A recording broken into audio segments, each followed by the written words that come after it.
My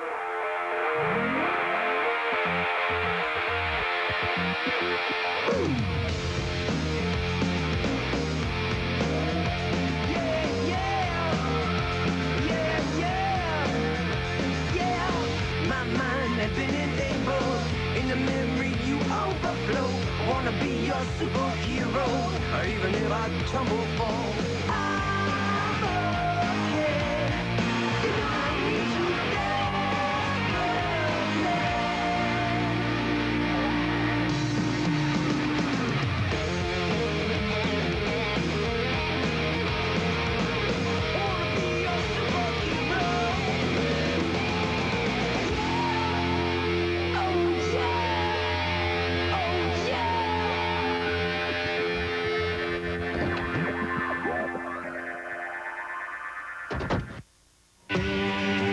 Welcome to the Pepsi Free Race Show, sponsored by Pepsi, the official soft drink of Daytona International Speedway.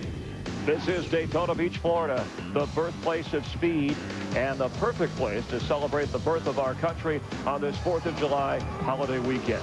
America's best drivers will go 400 miles around this track at close to 190 miles an hour. You'll see Dale Earnhardt Jr., Jeff Gordon, Tony Stewart, and Jimmy Johnson in a dramatic high-speed chess match. Fox Sports welcomes you back to Daytona. Big names in tonight's field, a big crowd on hand. Let's head down trackside for opening ceremony. Ladies and gentlemen, please welcome the 2005 Florida Army and Air National Guard Soldier and Airman of the Year and sailors representing the Jacksonville, Florida-based USS John F. Kennedy Carriers Strike Group. Ladies and gentlemen, the Vice President of the United States.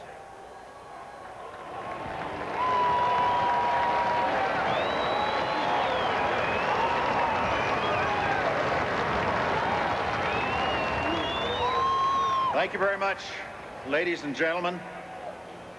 It's a great day to visit Daytona. I'm honored to be with all of you, and I bring greetings to you from the President. On Independence Day weekend, we're reminded how fortunate we are to live in freedom and to call this nation our home.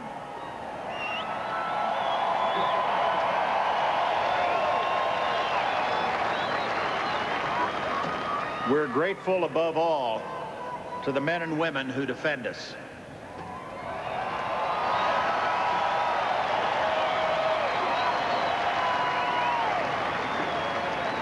And I'd like to ask all the members of our military and all of our veterans here tonight to stand and be recognized.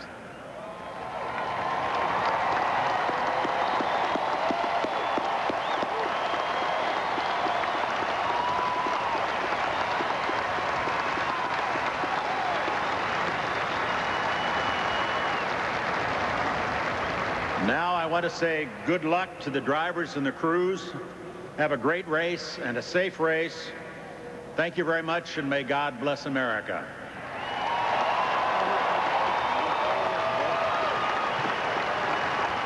Ladies and gentlemen, as we celebrate this 4th of July weekend, please rise and direct your attention to the United States flag on tonight's pre-race stage and take the opportunity to remember and thank our military servicemen and women at home and overseas. Please remain standing as Bishop Derek Triplett from Hope Fellowship Church, Daytona Beach, delivers tonight's invocation. And now, O God, creator, sustainer, and redeemer of life, we give you thanks. We ask that you bless us with safety for all who have gathered here. Protect us, and we will bless you. Amen. Ladies and gentlemen, please welcome the lead singer of the platinum-selling group Crossfade on Columbia Records, Eddie Sloan, as he performs tonight's national anthem. Oh, say, can you see by the dawn's early light what so proudly we hailed at the twilight's last gleaming, whose broad stripes and broad stars through the perilous fight o'er the ramparts we watched were so gallantly streaming, and the rockets' red glare the bombs bursting in air gave proof through the night that our flag was still there. Oh, say does that star-spangled banner yet wave for the land of the free and the home of the brave.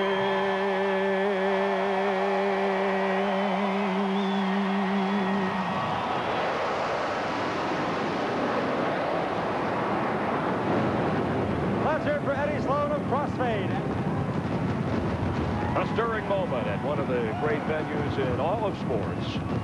And the cars painted in many colors, but on this 4th of July weekend, the red, white, and blue holding a special place for every driver and every fan. Live from Daytona, this is NASCAR on Fox. Turn around second half of the season. What really sticks out to me has to be Jimmy Johnson. He wins 2 of the first 4 races. He wins Las Vegas, the Daytona 500 without his lead dog. I mean, Chad Knaus is out, Grubb is in, and they still get the victory lane. Jimmy puts his team on his shoulders the way I look at it, and he showed me he is really championship material.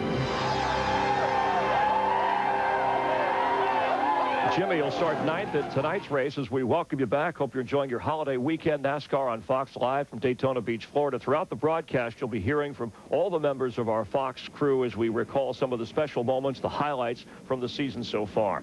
Well, there's been racing here in Daytona since 1903, but actually Dick Bergen, that was his first race he covered. But as Satchel Paige once said, we kid because we care. Don't look back. Someone might be gaining on you. NASCAR believes in that philosophy, and that's why Jeff Hammond, just below our Hollywood Hotel studio here, is showing off the car of the future. And Jeff, what's the biggest difference between the car of the future and the car of the current? In 2007, one of the biggest differences you're going to notice in the car tomorrow has to be the splitter below the part of the headlight doors and the nose. What's the purpose for this? Is to make more downforce in the front of the car, hopefully to get rid of that dreaded aero push and to give the front tires more grip. But the other big difference has to be at the back of this race car. The new rear wing. We're getting away from the spoiler. We'll have a new rear wing on the back of this car. Side plates to make side force and a gurney lift to put all the downforce in the back of these cars that these drivers hope they'll need.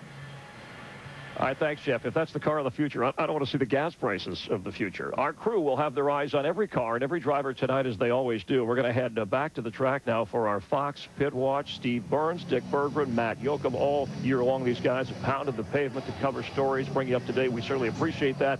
Steve Burns, let's start with you with the latest on upset pole sitter Boris said. Not that he's upset, but it's a bit of an upset that he's sitting on the pole. Right, oh, Steve? Very much so, Chris, and what a great story. Now, Boris said is known for his wild haircut, but primarily for winning road races all over the world. At age 43, he said, I'm tired of hearing I'm too old, too poor, or too tall to break into NASCAR. So here he is on the pole in a car that was bought from Roush Racing. Greg Biffle drove this car in the Budweiser shootout back in February. Now, Boris said, I fully expect to get drop-kicked in the first 200 miles of this race, but I'm going to use that for experience. I want to be there at the end and race to the front if I can. To Matt Yoakum. Kevin Harvick is loaded with motivation tonight. He told me this morning that he is just flat torqued up, that he's never won a restrictor plate race. Yes, he's come close here twice, finishing 4th, and he finished 2nd at Talladega. He had a great car in the Daytona 500, but he had carburetor issues, had to swap it out, but he fought his way back to 14th. He told me this car tonight, although he starts 32nd, is extremely fast, and better yet, it really turns well. Handling will be such a key tonight, and he feels like he's got a great handling race car. To the editor of Speedway Illustrated, Dr. Dick Berggren. Thank you, Matty. Last July here at Daytona, Tony Stewart put one on him. He not only won the pole for this race, he led all but 9 laps, and in a dominating victory, drove into victory lane when it was all done and over with. Tonight, he's got that same car, and he's going to start on the outside of the front row with it. Tonight, Stewart is looking for a turnaround. In the last 5 weeks, he has had 4 finishes, 25th or worse. He is at the track where he has had so much success, in a car that he has had so much success in. Tonight could be Tony Stewart's night. Right, guys? Yeah! All right. Chris. All right, thanks, Dick. Got everybody fired up. Tony Stewart, his shoulder is 100% healed. Don't ask him about it. He's fine. How about you got stars like Gordon, right? Dale Earnhardt Jr., a guy like Boris said, kind of an everyday, regular driver. Well, a little better than that. But on the pole, what should we expect tonight? The start of this race is going to be kind of tricky. You got Boris said up there in the front. We've been talking about it. It's not that he's inexperienced, but this is in a very strange position for him. And you also got David Stremme starting there third, right behind Boris said. So for me, Tony Stewart and Jeff Gordon, I think they're going to gang up on the outside and try to get away from these guys real quick and try to kick them to the back side of this pack, and that could get kind of dicey. And the car of the future, you talked about safety. What are the drivers saying about competition? I know that's the furthest thing from their mind now, but it'll debut in Bristol next year. Well, they're hoping right now that all the testing they've been doing so far and all the information they're going to get throughout the remainder of this season and leading the next year will make for some real exciting racing. The rear spoiler is the biggest question mark right now, is how that kind of plays. Right now, their minds on racing tonight, 400 miles around the track here at Daytona. Let's head down to the track for those simple words.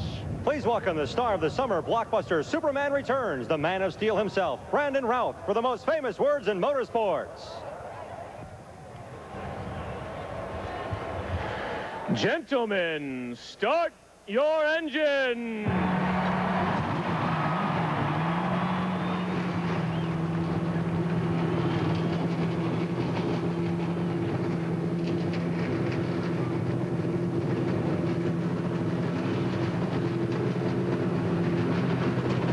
Can Jeff Gordon win for the second week in a row? Will Dale Earnhardt Jr. win for the second day in a row? Might Tony Stewart win this race for the second season in a row? No need to keep rowing and join NASCAR on Fox.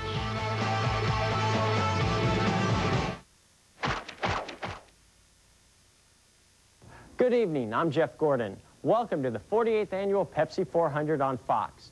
This summer, Pepsi drinkers are helping Superman capture Lex Luthor for a chance to win $1 million reward.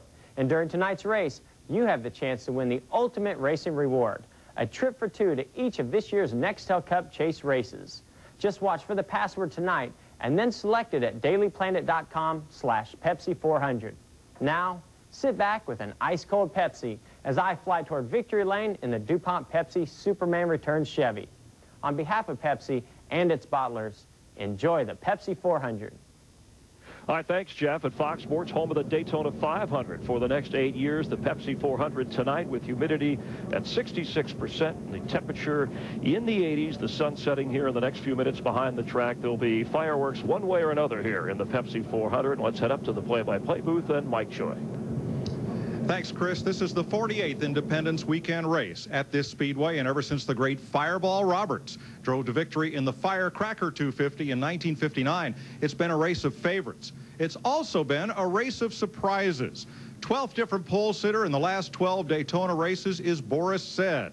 Budweiser, official beer of NASCAR, and proud sponsor of the Bud Pole Award, given to the fastest qualifier at each NASCAR Nextel Cup Series race.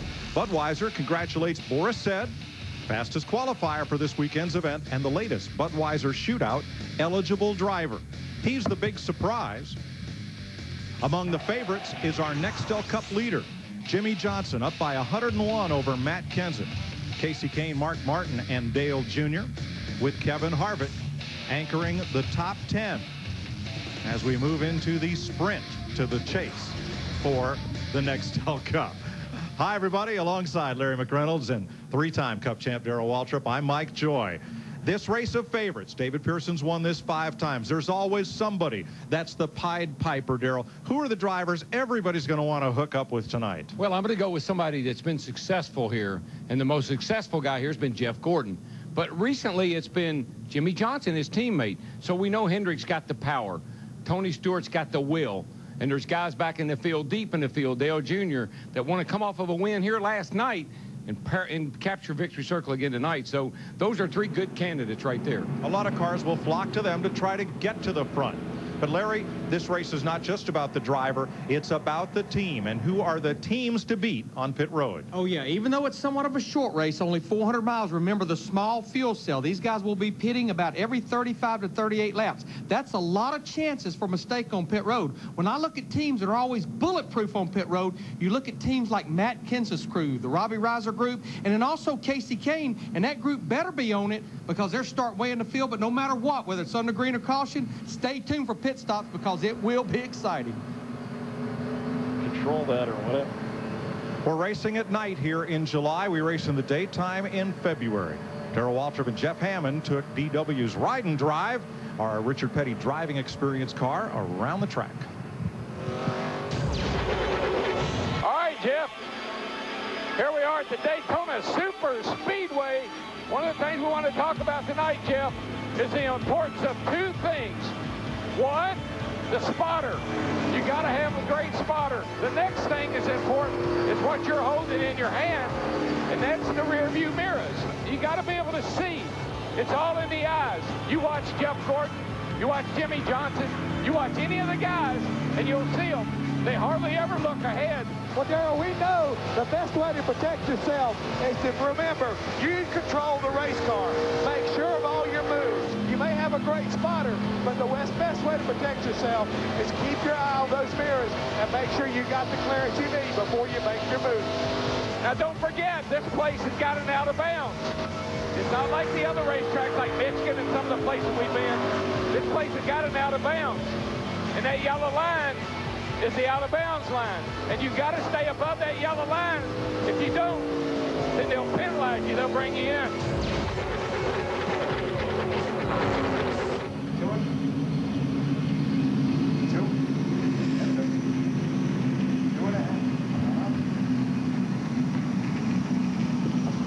Two and a half miles around.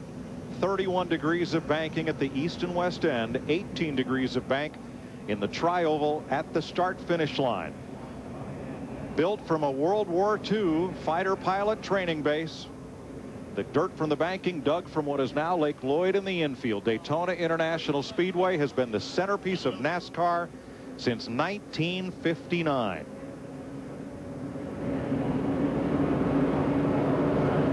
Let's have a look at Larry Mack's racetracks for tonight. Let's take a look at some of the keys to get to victory lane here tonight in this 400-mile race. One thing is out of bounds. DW and Jeff just talked about that in the Ride and Drive. You saw last night in the Busch race, Kyle Busch below that yellow line. He advanced his position. This will take you right out of the equation of being able to win this race. Another thing, we talked about pit stops a while ago. Look at this. This was during green flag stops last night about lap 50. Almost looked like a small version of the Keystone Cops. This can take you right out of the equation. All types of action, penalties by drivers and by crews. Be aggressive, but not too aggressive, because this happened last night in the Busch race with Carl Edwards getting into Michael Waltrip. And if you're not careful, too aggressive, you'll be in the penalty box, and NASCAR is not afraid to use it here at Daytona. Like a lot of other things, a little bit of bumping is good, a whole lot will get you in trouble. Chad Knaus and Robbie Reiser, two of the key captains on pit road, and Reiser's car may have an issue. Steve? Mike, there's a little concern down in this pit area when Matt Kenseth went out onto the racetrack and started to accelerate. He reported to Robbie Reiser that he felt like there may be an issue with the carburetor. Right now, the team sounds pretty calm. Matt Kenseth and Robbie Reiser both composed, but there is some concern about a carburetor issue on that 17 of Matt Kenseth. Number 55, Napa Auto Parts Dodge, starting 19th tonight. You see Robbie Reiser, you saw Chad Knaus, who was not on the pit box and did not get to go to victory lane with his Lowe's team and driver Jimmy Johnson back in February, but came back and has managed to keep that team on the top of the Nextel Cup standings through mid-season. Let's go back and talk about Matt Kenseth in that 17 car just a second. Remember, this was an impound race. These teams, they have not been able to work on these race cars since it came off the racetrack from qualifying. All they could do is make things like air pressure adjustment, adjust the tape on the nose, and warm the engines up. So, again, I'm sure it's going to be nail-biting when he dropped his green flag. Remember, Matt Kenseth, second in the Nextel Cup points. It's not unusual to have the cars not run real well when you first crank them up here after they've been setting for a while. The restrictor plate fuel puddles up on top of the plate, and every now and then it'll cause it to misfire a little bit. There you go, 160 laps, 400 miles, pit road speed, 55 miles per hour. I will guarantee you these things will be a key tonight when you look at how many pit stops they have to make. Here's our first singular virtual crew chief question. Will Jeff Gordon tie Dale Earnhardt's record for restrictor plate wins tonight? To answer, text the word crew to 191 on your singular wireless phone or log on to foxsports.com/singular. Some threatening weather here. We don't really expect rain, but those big anvil clouds, thunder boomers, were enough to delay the launch of the space shuttle today, scheduled for this afternoon, and it would have been the first time that the space shuttle had launched on July race day here in Daytona. They'll try again tomorrow afternoon. What's it like going around this 2.5-mile pressure cooker at 180 plus miles per hour? We asked some of the top drivers in NEXTEL Cup racing. It's a 190-mile-an-hour traffic jam that it's like being inside a professional game of chess with 43 players. You're in awe of the banking of the corners, the speed of the cars, and then how close we are. I mean, we're inches off of one another, doing 190 miles an hour, you know, drafting back and forth. Constant action. There's something going on every lap. 2 wide, 3 wide. The draft is so important. Handling is so important. You see cars that can't handle well. You see them that do handle well. A lot of side-by-side action. It's the track for NASCAR at Daytona. I was lucky enough to win the 500, and hopefully I can go down and win the 400. One of the things that the guys didn't talk about is how bumpy or how rough this track is. It's got a lot of swales in it. Those dark black places in the racetrack, those are skid marks. The car's tires skipping along. It makes those real dark places on the racetrack. Zippity-doo-dah, Dave. Sure, this is 100 miles shorter than the February race, and yes, it's run at night. But how else is racing here in July different? Well, the first thing that comes to mind is the heat. Of course, at night, I mean, we're not going to have that beaming sun like we have in February, but the track's been laying here in the sun all day long. That asphalt is hot, and it is slick. David Pearson, 5 victories in what was then the Firecracker 400. Cale Yarborough won this race 4 times. Dale Earnhardt, Jeff Gordon, Richard Petty, and Fireball Roberts 3 times each. Who will etch their name into the record book tonight? DW, for the final time, NASCAR on Fox 2006, but it's going to be a big old Saturday night party. Reach up there and pull those belts tight one more time.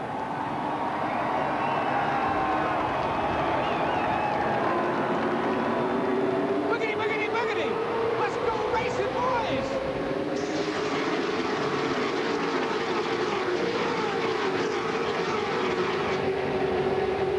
Every time I say that, they take off.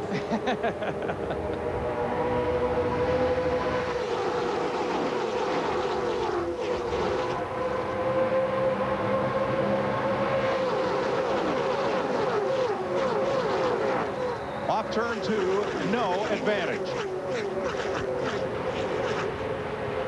Looks like the pace lap, only 3 times as fast. Guess who would like to lead this first lap the most? That man we're looking at right there, that 20 car. Get those 5 bonus points and get it done. We only led 151 laps here last year in this race, and he's got the advantage off turn 4. They look just like they did when they took the green flag. Only difference, 190 miles per hour. Tony Stewart in the 20 will lead that lap.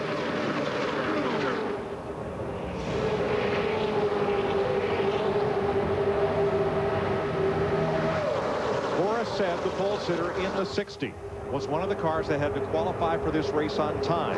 He had a full qualifying setup under the car. Frank Stoddard, his crew chief, called it an extreme qualifying setup. Does that mean he won't be as good in the race as the drivers who were locked in? Well, remember the car right behind him, David Strimmy in the 40 car, same situation. You would tend to believe they'll be okay on fresh tires, but the handling could deteriorate as the car starts sliding around on older tires. Oh, yeah, I'd love to have my qualifying set in for about 10 laps. After that, woe be unto you. Here comes Seth to the bottom, challenging Stewart for the lead. Give it to Tony by a car length. But let's give credit where credit's due, that 60 car. That is a Roush car and a Roush Yates engine, so it's a good package with Boris said. But let's also give credit where credit's due. How many restrictor plate races has the driver been in? Not that many. A couple, and that's it. It's Boris Sed's 3rd Daytona start. Just saw Matt Kenseth in the 17 car. Remember the report, possibly a carburetor problem. Everything looks pretty good right now on this 17 car. Drivers can be a little finicky at this race. Everybody's a little uptight when you get ready to start this race. So you imagine a lot of things that are really not happening. at this race, how about 36 races? And then you imagine a lot of things that are happening. Whoa, like Stremme. wide. Oh, that's not good for Stremme. He's got to give that spot back. 3 wide at the line, and Stremme might have dipped 2 tires below the yellow line. And you see behind him, he's backing everybody up because he knows he's got to give that spot back, and he did. That's the rule. As long as you give it back, no harm, no foul. NASCAR may take into account whether or not the driver was forced down to the inside. Oh, Watch that silver number 40. I think he chose to go there. You see right there, had enough room. He stayed off of Morris pretty good, but he did go below. But if you notice, he slows down. The guys behind him back up a little bit, and he lets him back in front of him. No harm, no foul. And that will save him having to make a drive down pit road at just 55 miles an hour in penalty.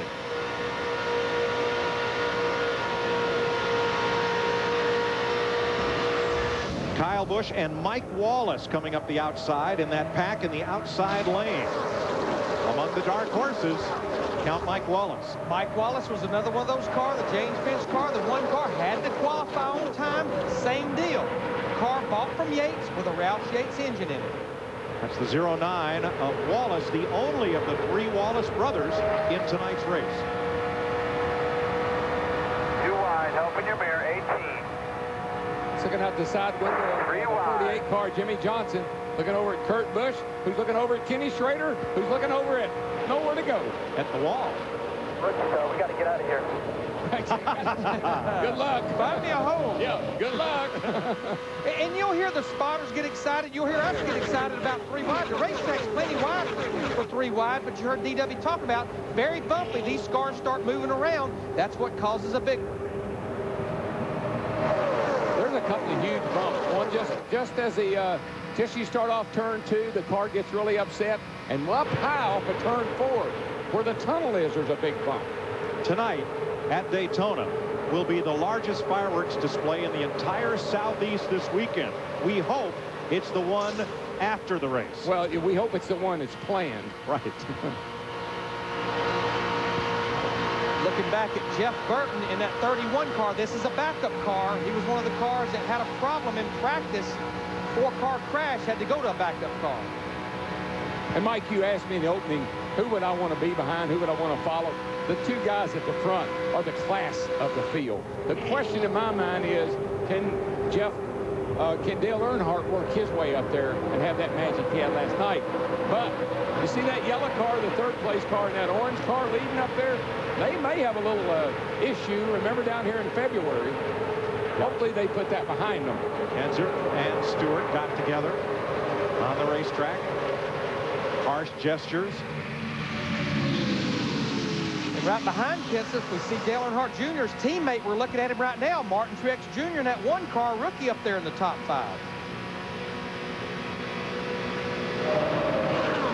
7 laps in, and still a lot of 3-wide racing as David Stremme drifts toward the back and caution comes out. You won't believe it. There's a beach ball. We're at Daytona Beach. There's a beach ball on the back straightaway. Dadgum. Have you ever? Look at that. There it is. Does it have boogity, boogity, boogity written on it? Surely not.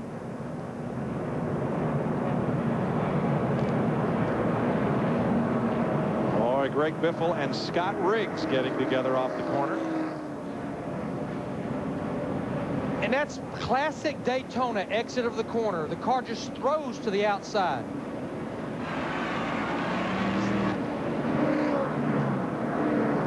All of our Fox commentators had a swing at favorite memories of 2006. We'll show you some of them this evening, beginning with Chris Myers.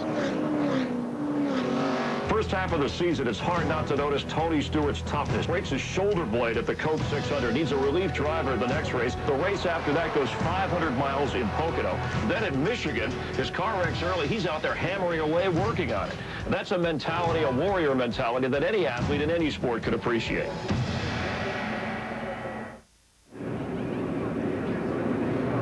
Completing lap number 9, under caution for debris on the backstretch. Pit stops. Steve. Matt Kenseth is in. Mike, they may just take right side tires. They're definitely going to raise the track bar because he says his race car is loose. Just right sides for Kenseth. Dick. Tony Stewart, not surprisingly, is very happy with his race car. He is going to take outside tires, fuel, and that's it. He's done already. Matt. Top right of your screen, Jeff Gordon smoking slightly into his pit box as the one of Martin Truex is already away. Right side tires. The car was just a tick on the tight side. A couple of fellas really need that pit stop, noticeably Boris Said and David Stremme, trying to adjust from qualifying setup to race setup. You see the race off pit road there. I think Jimmy Johnson, Chad Knaus, the 48 car we're riding with him, elected to go with 4 tires. That's the reason he lost those positions. This is a time on pit road, including the stop. Mark Truex Jr. in that group. Greg Biffle, his team, prevailed. 9 laps complete. First caution flag of the night in Daytona.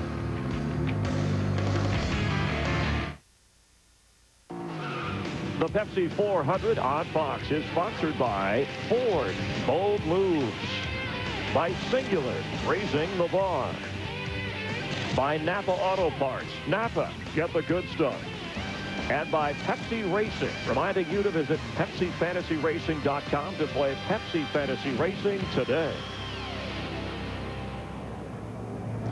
Tonight's aerial coverage brought to you by Goodyear Eagle Tires with carbon fiber technology for enhanced handling and performance. As you look at the field going through the west banking, turns 1 and 2 at the World Center of Speed behind the safety car. 10 laps complete. Martin Truex Jr. the leader. This was an impound race, one of the few of 2006 where after qualifying the cars are impounded and no changes are permitted. That's why some of these drivers who had to qualify on time, like Travis Quapple, made this such an important pit stop.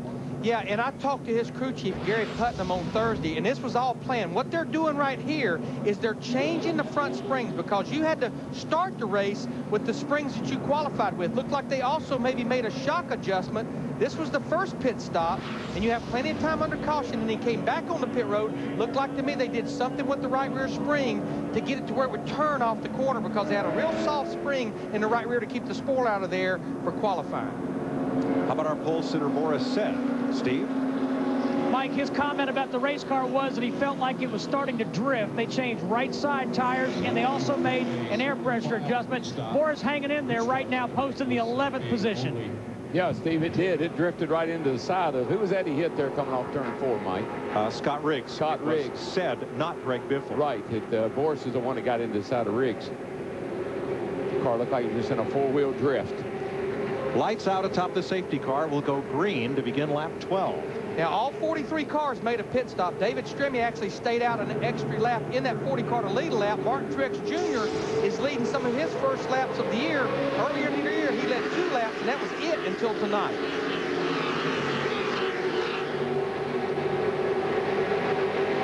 All cars on the lead lap, single file restart as you watch them come up to speed.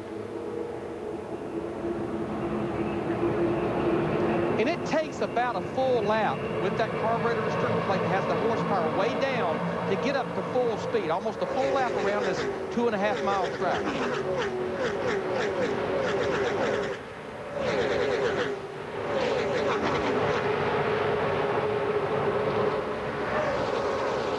Mike Wallace on the bottom trying to get past Denny Hamlin leading that second pack.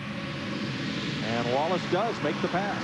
Yeah, you're not going to get away from anybody here. You might get a little gap on these restarts or after pit stops like we just had, but you're not going to get away. These guys will get lined up back here behind them, and they'll pull right back up to the lead pack.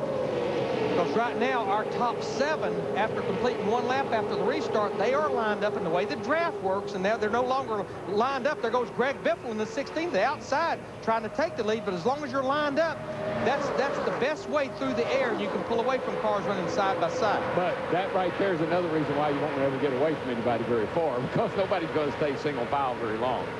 Jeff Gordon and Tony Stewart pull up. Try to lead one back here, and it won't be in good shape. Pull up behind Biffle. Greg Biffle, the new leader. Gordon in second. Here's Matt.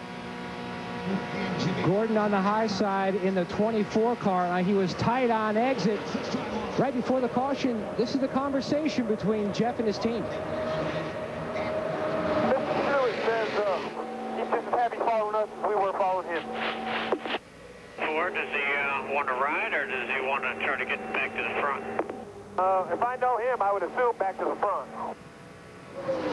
And that's where they're starting to go now. Gordon says he needs to keep his car up front. It runs so much better out front like he is right now aerodynamically. So that's what he's trying to do. And you fight a car not turning here. And when your car's not turning, when you can keep that front end out in clean air, it's getting maximum downforce on the nose and will help it turn off the corner. Quite honestly, I never had any car that didn't run better out front. Runs cooler, runs better. It even looks better running out front. Elliott Sadler fighting on the inside to gain a spot from Greg Biffle.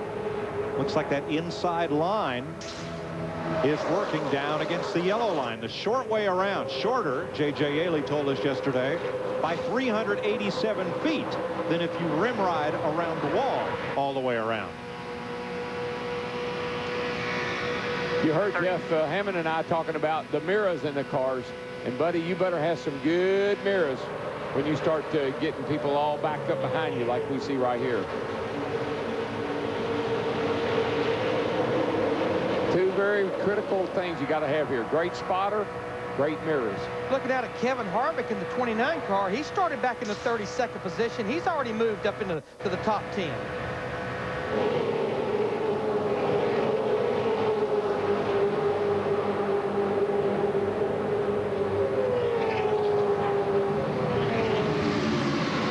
Where's last night's runaway winner, Dale Earnhardt Jr., 25th.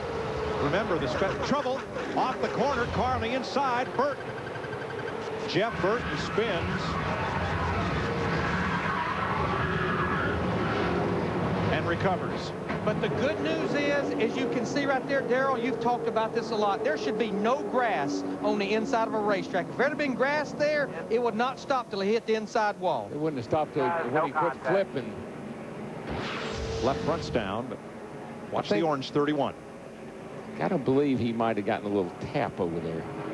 Let's see if we can find out here. It's almost like he checked up a little bit as he was running up on Dave Blaney in the 22 car. Yeah, Casey Mears was just coming, and Jeff Burton there in the 31 had to check up a tad, and he got bumped. Oh, Darrell. Deja vu all over again. Jeff Burton and Casey Mears. Yeah, same two cars that had trouble in practice. In this case, Burton's trying to stay off Dave Blaney. And Casey Mears gets in the back of him. Look what happened in practice when Jeff Burton cuts down a tire. Look who the other two cars involved are. And again, everyone was a victim in this situation right here. This was in the very final practice. Jeff Burton cut a tire down. Casey Mears nowhere to go. Dave Blaney, there was nowhere to go for him. Ran into the back of J.J. Yaley.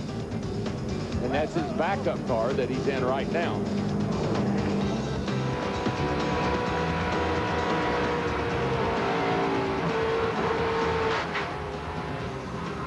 Caution is out for the second time tonight.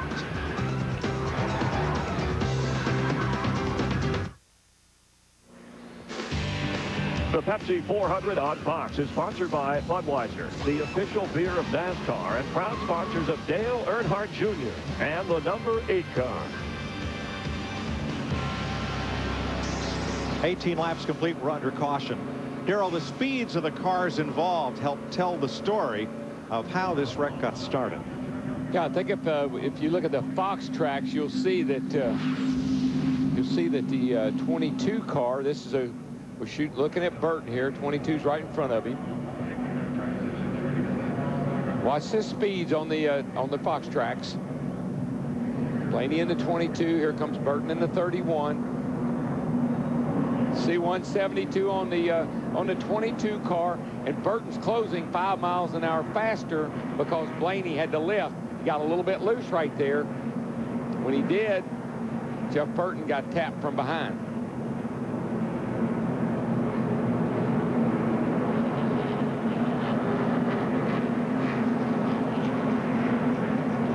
Got her woed down to 30 miles an hour. That's the second caution flag of the night. Everybody's made repairs. Casey Mears is still on pit road as they tape up the nose of his Haviland Charger. And what happened when this caution came out, with about 7 laps on their tires and fuel, everyone but the top 10 made a pit stop. The top 10 stayed out. During tonight's race, look for the password that gives you the chance to win an ultimate racing reward from Pepsi. If you win the reward, you'll get trips to all 10 NEXTEL Cup Chase races later this season. Select the password at dailyplanet.com/Pepsi400 now through July 5th to participate. Keep watching and good luck. Yeah, and the reason that, you know, Jeff Gordon said, my car's better out front. Well, he's out front. Why would you come in right now after a few laps? We only got 13-gallon fuel cells in these cars. So fuel is a premium, more so than tires right now. Yeah, you figure 9 laps is about a fourth of a run. They can run about 35 to 38 laps on fuel. You see that unique mirror on the right side of the interior in Jeff Gordon's car, something he has worked on for over a year to perfect. It's right in here. This is a new deal, and I don't think there's another car out there that has that additional mirror. And you can see, look through it, and you can see what he sees cars behind him over on his left side. Yeah, he's using about 3 mirrors. He's using those 2 mirrors, plus he also has a mirror on the left side of the A-post, plus his spotter.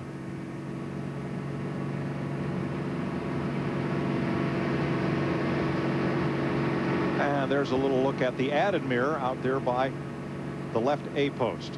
It's our final event on NASCAR on Fox for 2006. We pulled out all the bells and whistles, including a new feature in the Hollywood Hotel, the Vice Presidential Suite.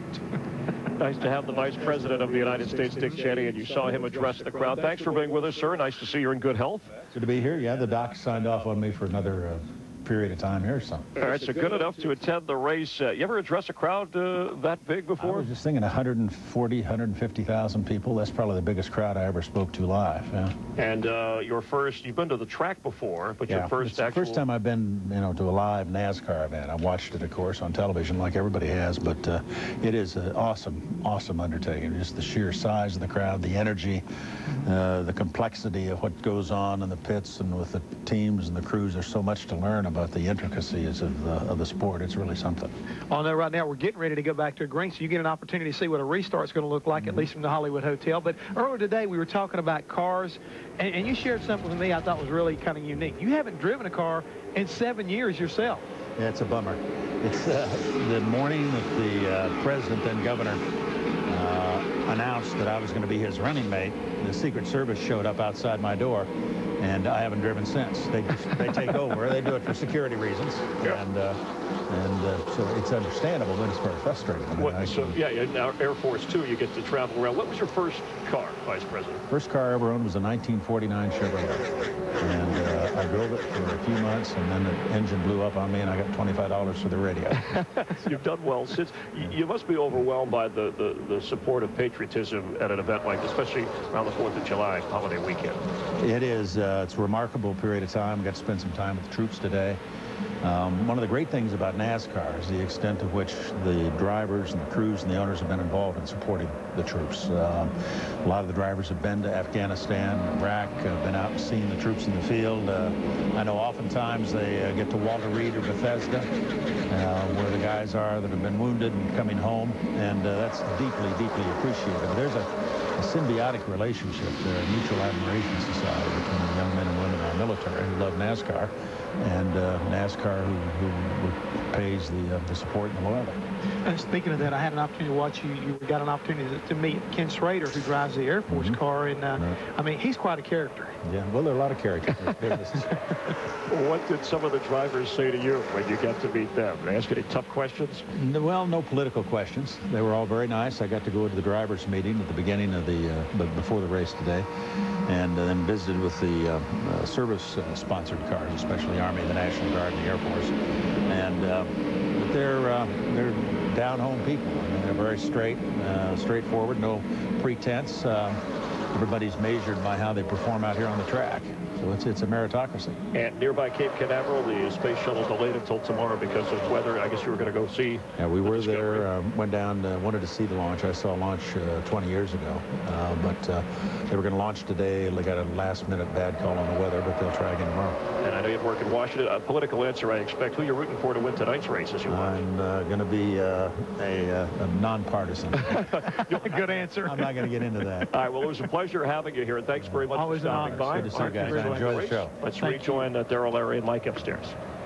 The great broadcaster Ken Squire often described these drivers as common men doing uncommon things, like running around here at 190 miles an hour, closer together than most people apart, as now Jeff Gordon is trying to fend off Matt Kenseth, Gordon's teammate Jimmy Johnson, Tony Stewart, Kyle Busch, and Brian Vickers. That's all 4 Hendrick cars in the top 6 spots. I thought the Vice President, Jeff, and I got to show him around the cutaway car, the cutaway engine, and all the things that we have over there, Jeff has over there to work with. He was really intrigued by the simplicity of the engine, carburetor, no turbocharger, no fuel injection, and how safe the cars, how strongly the race cars were built. Tell you what, this group behind our top 5, they are plotting, trying to figure out how they can get up there and maybe make a run on this group up there. Tony Stewart has been weaving in and out of traffic for about the last 3 or 4 laps. Tony in the 20 car. Larry, none of those cars are willing to go single file. Maybe they'd have a chance to catch that lead pack. For the lead, challenge to the bottom of the racetrack.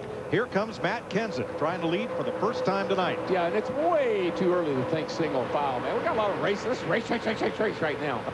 And right now, at first, Matt Kenseth in the 17 didn't have a lot of help. Now he has his teammate Greg Biffle in the 16 trying to get up there to push him to the front. Oh, I think I like that lineup on the outside. Teammates. 24, 48, and hello there, Mr. Vickers in the 25. And we saw those guys work so well together at Talladega.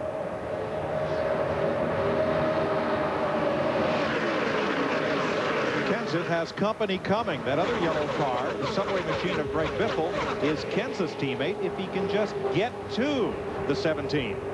I tell you, of all the cars running up there in the top 10 or 12, the one right now I'm the most impressed with, they didn't even make a stop on that last caution.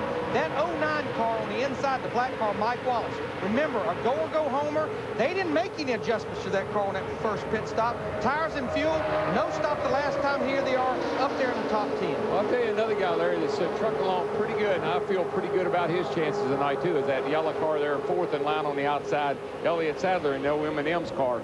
They got a little pep in their step this weekend. That car's been running great. Coming off of a good run at Infineon last week, finished in the top 10. And right behind Sadler, that AAA Ford, Mark Martin, who now lives in Daytona Beach, has never won a NASCAR points race at this speedway, and this is his final try. Martin retires from Nextel Cup Racing at the end of this season. But he has been in every restrictor plate race. He, Michael, and Kenny Schrader have run all 74, I think it is, restrictor plate races. Yeah, he holds the record for a 500-mile race at Talladega, caution-free, I'm thinking about 2.5 hours.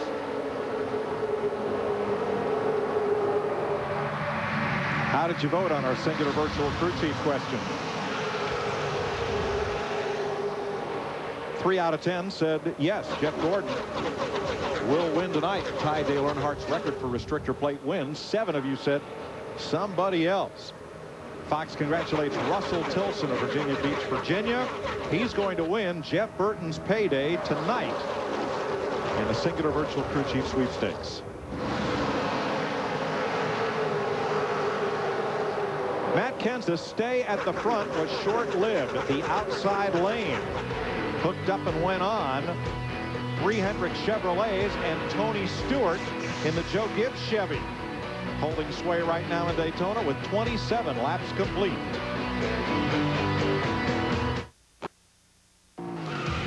The Pepsi 400 on Fox is sponsored by Blue Collar Comedy Tour, One for the Road, now available on DVD. By Home Depot, NASCAR's home improvement warehouse.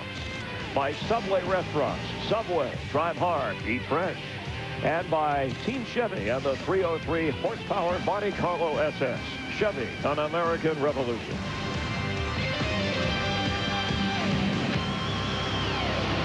Put our remember most about 2006? Emotion. I love emotion. He's not happy with Matt Kenseth. And we saw it, guys being guys. Hey, push me again. I wasn't happy about it, and I showed it to him after the race. And girls being girls, too. Hey, children, behave.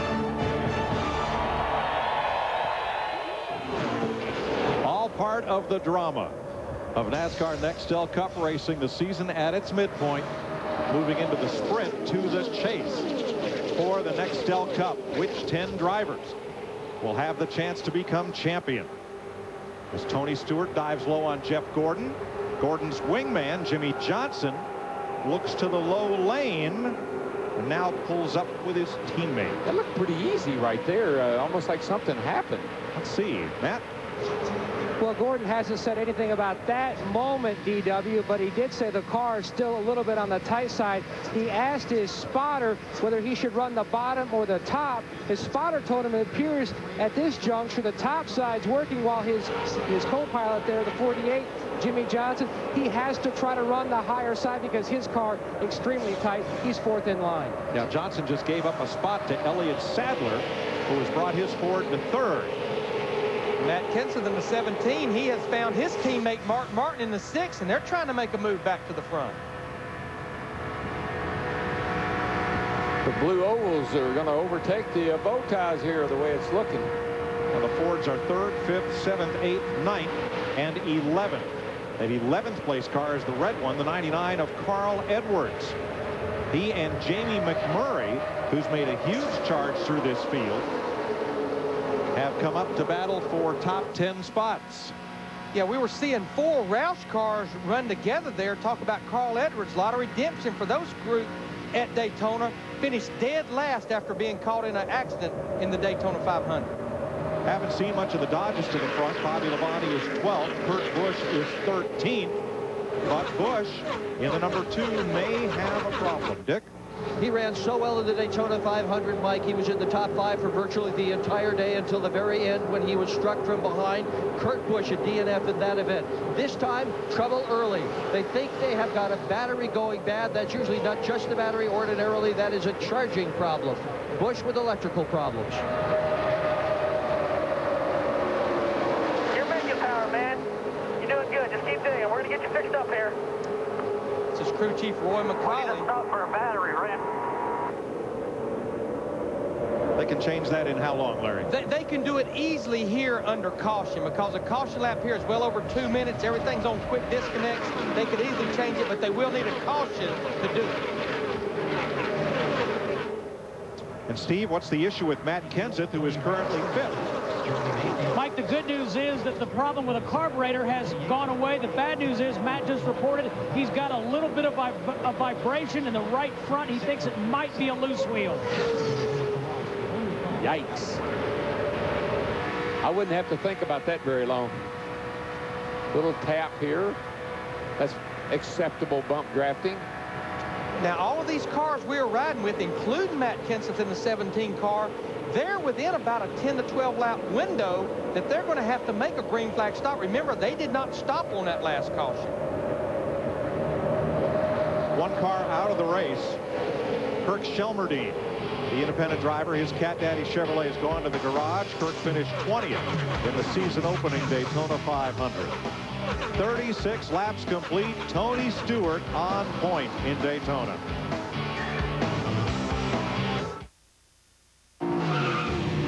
The Pepsi 400 on Fox is sponsored by Pepsi Racing, reminding you to visit PepsiFantasyRacing.com to play Pepsi Fantasy Racing today. 39 laps in. NASCAR on Fox, enjoying your holiday weekend time for a Visa race break. Vice Presidents Dick Cheney addressing the crowd. Our own Jeff Hammond, Darrell Waltrip, showed him the cutaway car earlier. Oh, another great moment here at Daytona. Get a chance to spend some time with the Vice President, and he was very good, very knowledgeable. Amazing he hasn't driven a car himself in some 7 years, but he's used to going fast in Air Force 2, and that's what they were doing here.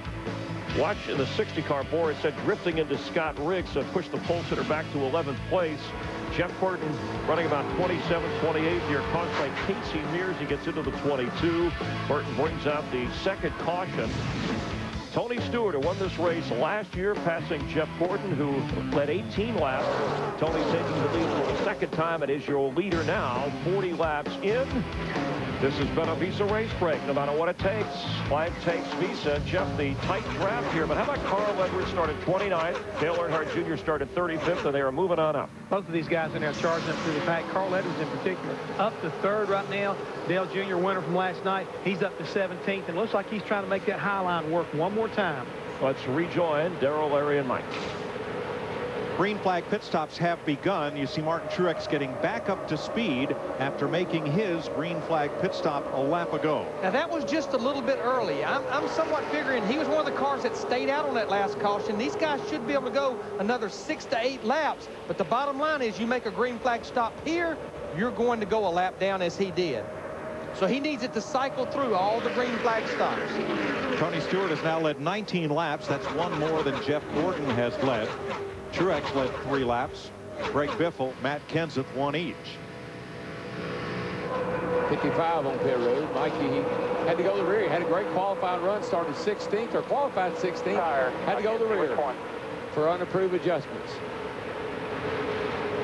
Saying a tire might be flat on his Napa Dodge.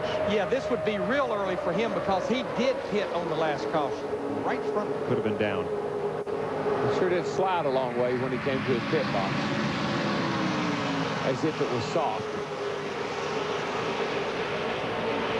In the last 10 restrictor plate races, Tony Stewart, your leader, has scored the most points, has the most top 5, 7, the most top 10s, 9, the most races led, the most laps led, the best average finish. But the man who's running up in the top 5, Jeff Gordon, has the most wins in the last 10 plate races, 4. See, Dale Earnhardt Jr., remember, he qualified back in the 35th position. Keeps kind of somewhat working towards the front, being patient. He's up to 17th now. Saw Matt Kenseth drift back a bit in that R&L Transport number 17, the yellow car up on the outside, right in front of his teammate, number 16, Biffle. So he's fallen back to the end of the top 10.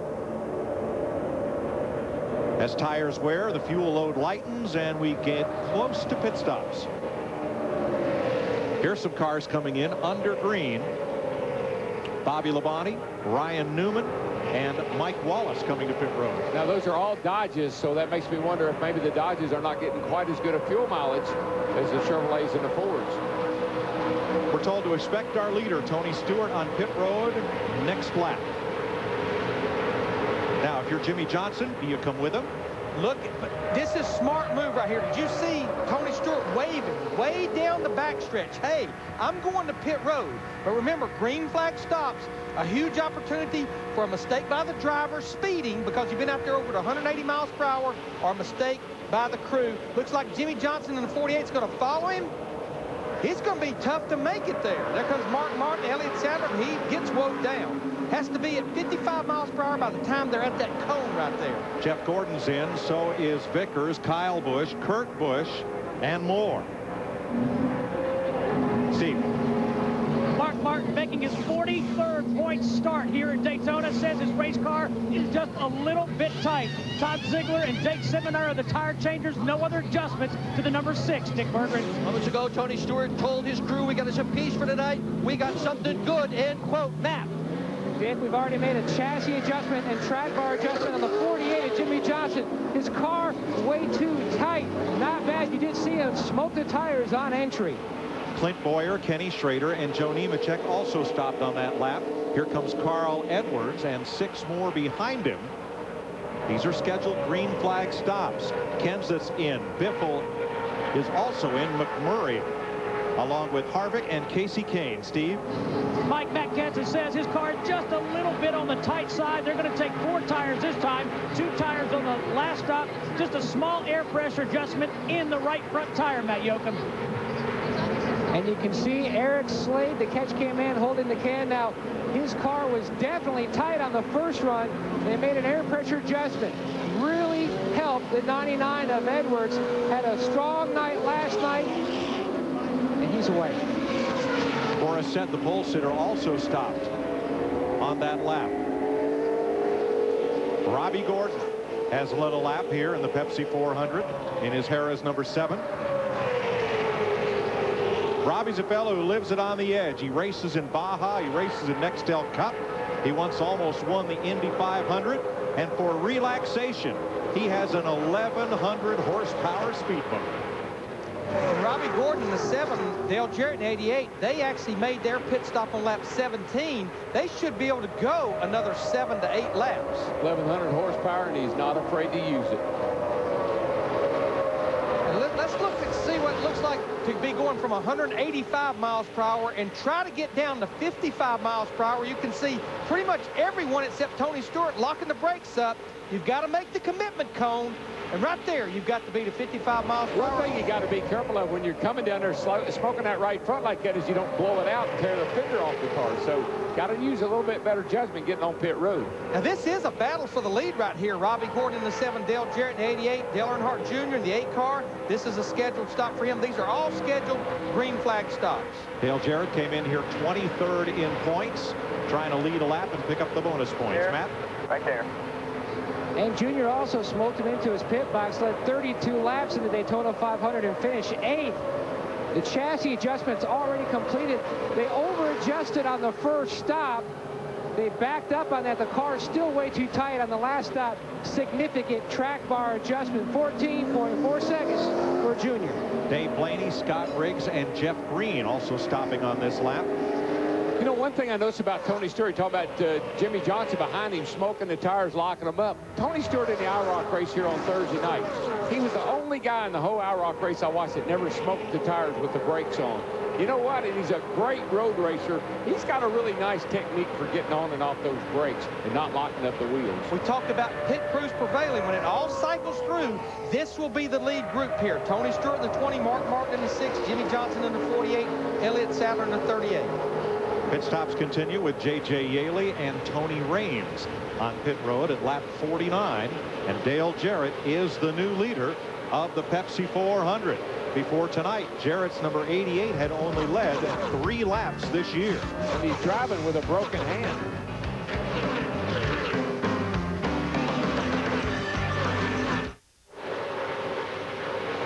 David Stremme in that silver Coors Light car led a lap, and then all 3 Ganassi cars pitted together. Reed Sorensen, Stremme, and Casey Mears. He's been wearing me out. Ganassi Racing with Felix Sabates. There you go, Felix. As a car owner, Felix Sabates nearly won the Daytona 500 with Kyle Petty, and then sold a majority interest in that team to Chip Ganassi. There's nobody I know of in racing that tell more funny stories than Felix Sabates. Yeah, and he's in most of them. He was a part of all of them. That's right. Right now, it looks like our top 11 cars, all the way from Tony Stewart in the 20 back to Matt Kenseth in the 17 car, they're all within about a second and a half. You can see the line right there. They pretty much have broken away from the rest of the field after this cycle of green flag pit stops. Well, there have been 8 night races here at Daytona, and there have been 7 different winners.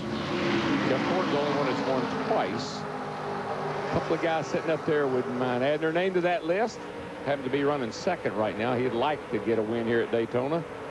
And look at the 7 cars that have broken away. With the exception of Kyle Busch, they're all pretty much veteran drivers with proven winning teams. Every one of those would be included among your favorites for tonight, both drivers to watch and teams to get the job done. It's all about resources.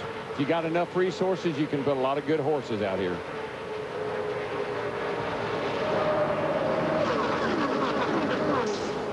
.56 laps complete. Tony Stewart the leader. Mark Martin right on his bumper. Here's Dick Bergman. With Dr. Deitcher, the CEO of Daimler Chrysler. You never know who you're going to meet here on pit road. Tell me about your future with NASCAR. Will Daimler Chrysler increase its support of the teams, decrease it, or stay the same in the future?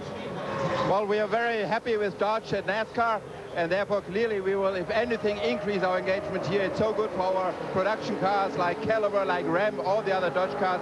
So we definitely stay here, and if anything, even stronger. New cars coming? Yes, of course. We have lots of new cars coming, and we might consider them for NASCAR as well. Okay, congratulations. Joy to have you here. Mike? Today, Tom Lasorda, CEO of Chrysler Group, announced that Dodge will build the Dodge Challenger and bring it into the showroom in 2008. Dodge's new marketing campaign, AskDrZ.com. That is Dieter Zeiche on the hood of Casey Kane and teammate Jeremy Mayfield's cars, combining American and German engineering. There's our leading Dodge Chargers in the race. And you know, I hear mixed reviews about the car tomorrow. You know, the manufacturers don't like it. Well, the fans don't like it. Well, some of the drivers don't like it. But you know what? Looking at that 16 car that we looked at down in the cutaway garage today, it just looks like any other race car to me, other than that rear wing it has on it. That's a little unusual. You know, I tried to talk to a lot of the Dodge crew chiefs in the garage area this morning about their qualifying. We only had 3 Dodges that qualified in the top 20, and 2 of them were pretty much go or go home. But I keep going back to February. The Dodges were strong. Casey Mears in the Dodge finished 2nd. Ryan Newman finished 3rd. But right now, here 57 laps in this race, we only have 1 Dodge in the top 10, and that's Kurt Busch in the 2 car. It's kind of funny how that works, Larry. You get a car that's good at Daytona and Talladega, won't run all that well at the other racetracks. Now they got them running good at other racetracks. 57 laps complete. 10 cars within 1.2 seconds of race leader Tony Stewart. Hey, huge story this year, Matt Kenseth, driver of car 17. What a difference a year makes for Matt Kenseth. 9 top 5s, almost half of his finishes. Won twice, just 100 points out of the lead. That's championship stuff. 4th of July weekend, NASCAR on Fox in Daytona. And our aerial coverage brought to you by Goodyear Eagle Tires with carbon fiber technology for enhanced handling and performances. Already 10 leaders, 14 lead changes through 62 laps. Tony Stewart leading for the 3rd time and has led the most laps. But Jeff Hamlin, those recent pit stops really separating the pack. It really did, Chris. Back on lap 41, most of these cars, I mean, top 40 were almost like 7 seconds apart. But through all the pit stops they've been making, this field has been broken way up. And this, to me, shows how important good, fast pit crews are. But more importantly, NASCAR came with small fuel cells to do exactly this. And Larry Mack, right now, it's working tonight. Well, it is, Jeff, and I think Hamlin handles part of that. But one thing I've been watching, Jeff, we've been talking about the top 11. Now, they're lined back up now, but look at this group right here led by Ryan Newman behind here in the 12 car. This group, they have not moved out of position for the last 10 laps. Why? Because they've watched that front pack starting to dice around a little bit, and just slowly but surely, they're reeling that group in as long as that front group keeps dicing around. Ryan Newman, Bobby Labonte, Jamie McMurray, and Kevin Harvick trying to catch the leader. Now, here's our pole sitter, Boris Said. He is back in 36th place after making a pit stop. As we told you, he had a go-for-broke qualifying setup in the car, won the pole, but it wasn't the best race setup, and the rules dictated you were not allowed to make changes after qualifying. But Steve Burns, mission accomplished for this group, because you know what? They made a noise down here, and they are in the 2007 Budweiser shootout now. Yeah, and Larry Mack, he said he anticipated being drop-kicked early in the race. His latest report on the car is that it is way too loose. He said we need to put more bite in it. Said has this real interesting marketing plan. If we sell more cases, we get to run more races of that So Be No Fear drink. That's a little twist on win on Sunday, sell on Monday. It's a little different. Yeah. Tony Stewart and Jimmy Johnson.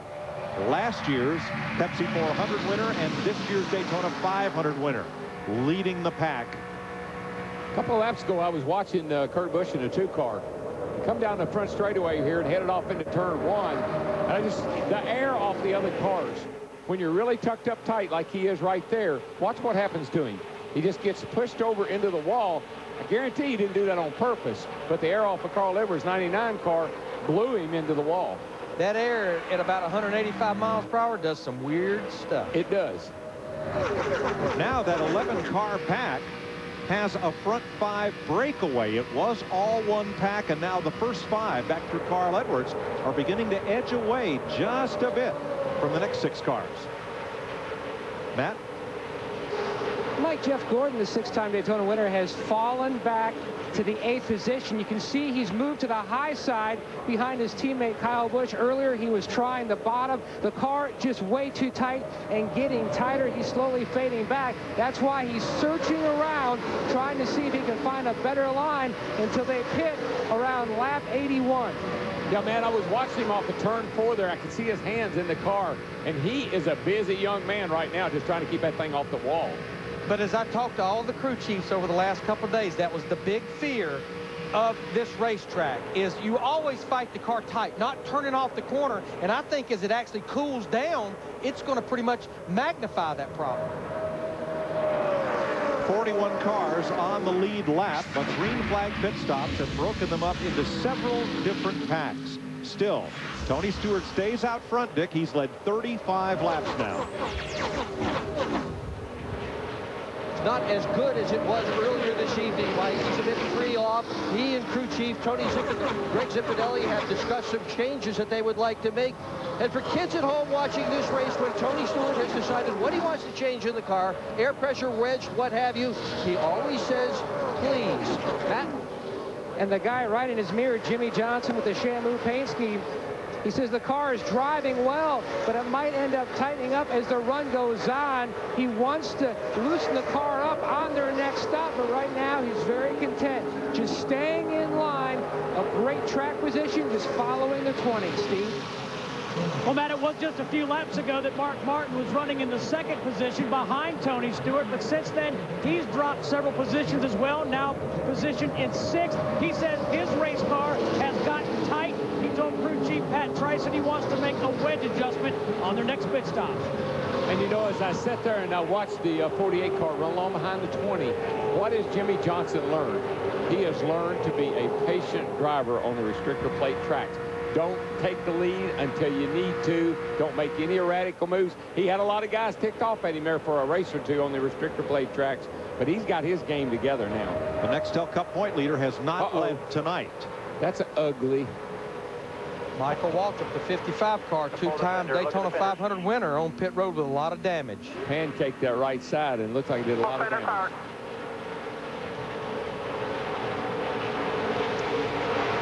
The track stays green as Walter pits. See what happens here. He's going down. Turn 4 just got a little too high. And it's almost like he just couldn't get it off there. She just took off. It's really bumpy. I tell you, this track has got a lot of big bumps in it. I don't mean the kind that jar you. I'm just talking about the kind that are kind of little swells in the asphalt. And you know, if you remember, Darrell, Michael was one of the cars that pitted early before the last set of green stops, thought he maybe had somewhat of a tire problem. Jimmy Johnson looking up high, breathes the car just a bit. Boy, I like that 38 car tonight, Larry. I just like the way it looks. He's sitting there. He looks like he's got himself composed and ready to make a good run tonight. Car is looking good. I think a lot like Jeff Gordon, they've got a little momentum coming off of Infineon after that run there last week. And this could be just what this team needs, is a couple of good runs in a row. Yeah, he and his crew chief, Tommy Baldwin, they just need to get back on the same page, work together. They got a lot of potential there. We know that. And you heard Chris Myers say in the pre-race, he has made a statement. I am staying at Robert Yates Racing for 2007. Funny how you run better when you make a statement like that. We are 10 laps from halfway in the Pepsi 400. You're watching NASCAR on Fox. The Pepsi 400 on Fox is sponsored by McDonald's, by Daimler Chrysler. Get employee pricing plus on most Chrysler, Jeep, and Dodge vehicles. By AOL. Want a better high-speed internet? You belong at AOL. And by Allstate, official insurance sponsor of NASCAR. 74 laps complete. Tony Stewart leading. Tonight's Allstate Good Hands driver is Jeff Burton. Burton got tapped, spun coming off turn 2. Locked the brake, released, turned, spun around, grabbed a gear, and got gone. So for keeping that car in one piece, Allstate will donate a $1,000 scholarship to the Urban Youth Racing School. Allstate, official insurance sponsor of NASCAR. Tony Stewart, Jimmy Johnson, Elliott Sadler, Greg Biffle trying to break away from the cars behind them. And once again, the first car to make a green flag stop in sequence, Martin Truex. Yeah, this has been 35 laps since he made his green flag stop. He was the first car to hit pit road earlier, so this pretty much will trigger it. So I think over the next 4 to 6 to 7 laps, we'll see all of our leaders make their second green flag stop. It's pretty much been about 65 laps since we had that caution with Jeff Burton in the 31. Yeah, and I believe that that 24 car, old buddy Jeff Gordon there, he'd like to get into pits and make some changes on his car because he has fallen all the way back to 9th place. Gordon tracking his teammate Kyle Busch. And I believe this is it's another one of those critical moments in the race for Jeff Gordon and his team. Can they make the car better? A Joe Gibbs Chevrolet in front, Tony Stewart.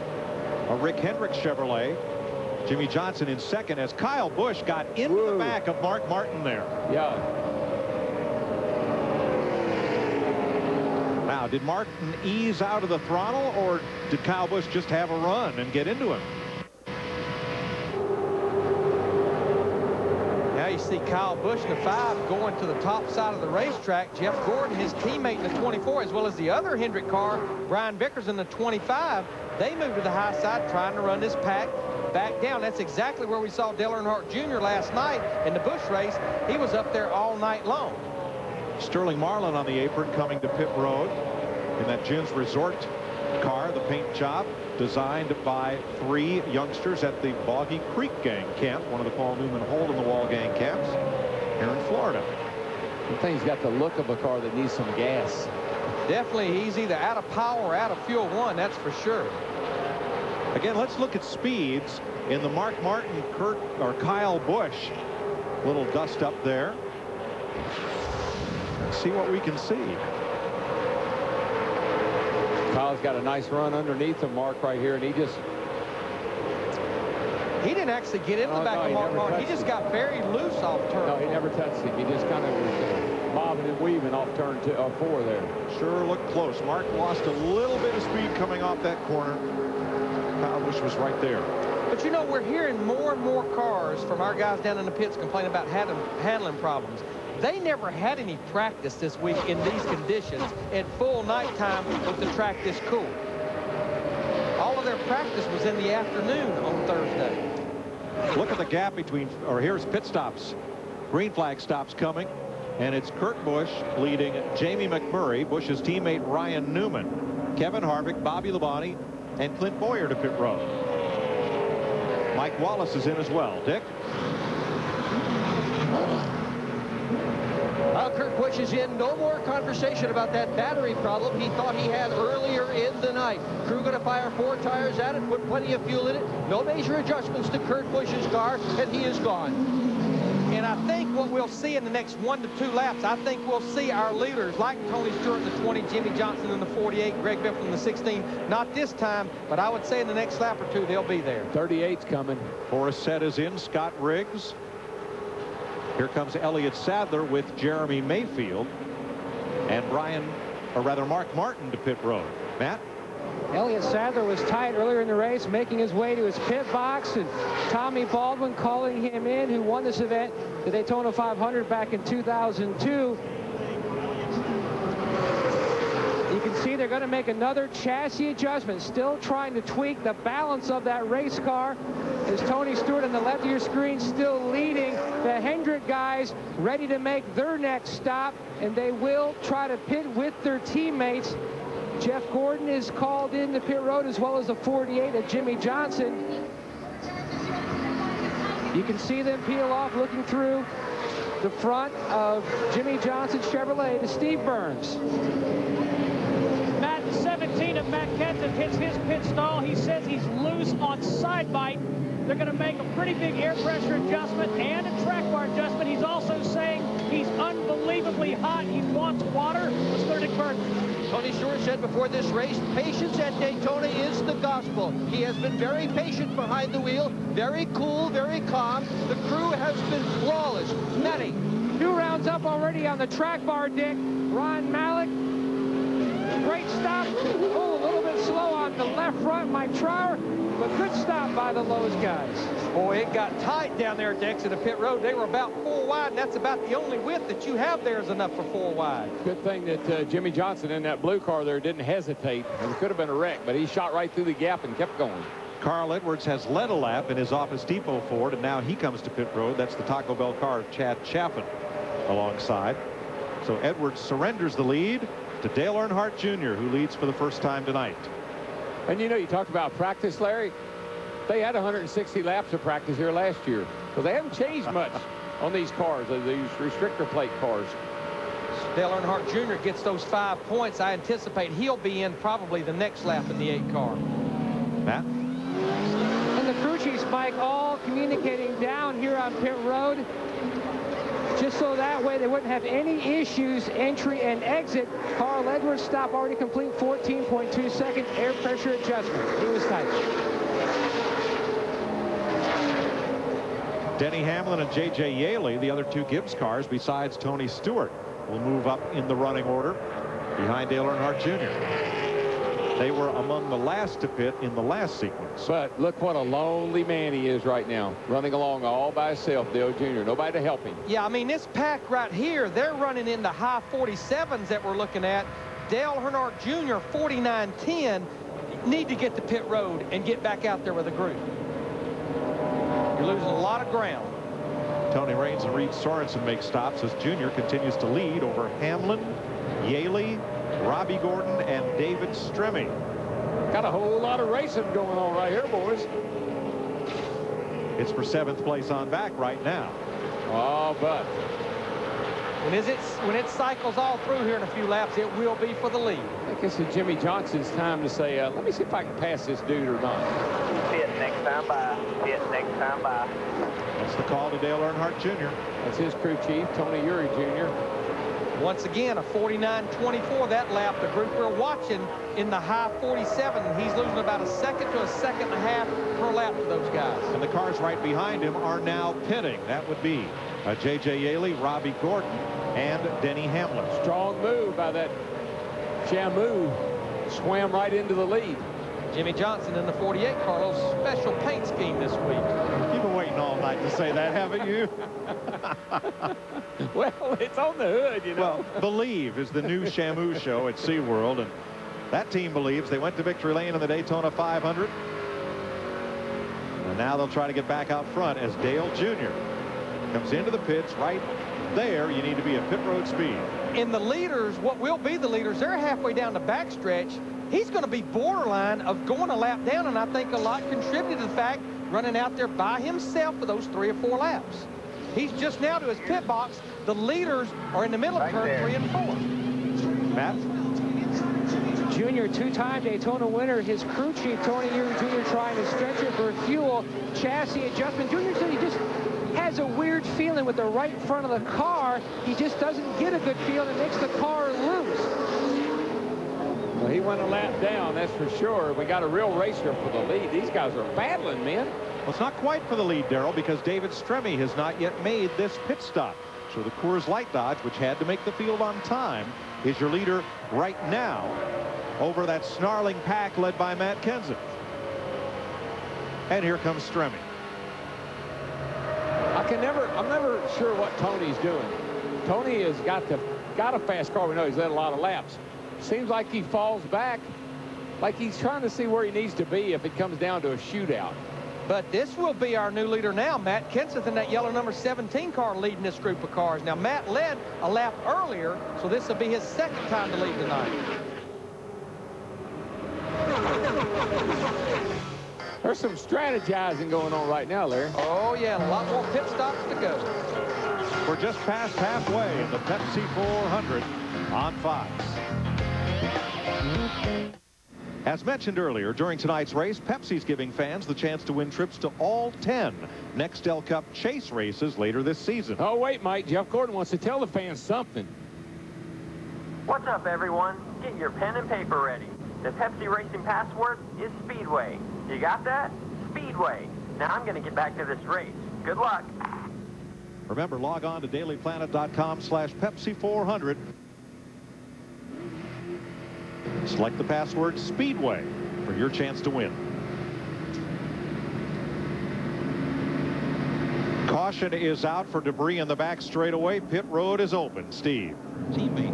Mike, we think Matt Kenseth will take just right side tires. Also, he's still complaining about being very hot. Yeah, he's getting locked in trying to exit pit road. Let's go to Dick. Tony Stewart thought about taking 4 tires. Greg Zimbinelli, his crew chief, thought it would take too much track position. He has taken fuel only. Matt. Service already complete for Ellen. Oh, close call with the 16 of Biffle and the 1 of Truex. They will lose a lot of time. 4 tire change for Jimmy Johnson and chassis adjustment. His car was starting to tighten up. And meanwhile, Gordon, another air pressure adjustment. His car really came to life over that short run we just had. Larry, these pit boxes aren't that small, but not only Martin Truex, Mike Wallace also had trouble getting into their pits on this stop. Yeah, I mean, we have so many cars on pit road at one time under caution. We had over 20-something cars, but I'm not surprised that everyone pitted that time, at least for fuel. Reason being, they can make it to the end on one more stop. Yeah, I noticed the 17. I mean, he does such a great job of getting into his pit box, but then he had that issue coming out. Robbie Reiser not happy. Steve? No, he's not, and neither is Matt Kenseth. They're going to have to come back down pit road. They think they have some fender damage, Mike Joy. And also, again, there's a lack of communication between Robbie and Matt. Matt wanted Robbie to clear him off of pit road, and he misunderstood him. I mean, to me, that needs to be standard procedure, especially when you've got that many cars on pit road and that driver's in there and his peripheral vision is not very big. Well, if Matt Kenseth's the only car that has to come back to pit road, he will restart 37th. The Pepsi 400 on Fox is sponsored by Visa. Go on, live life, and remember that no matter what it takes, life takes Visa.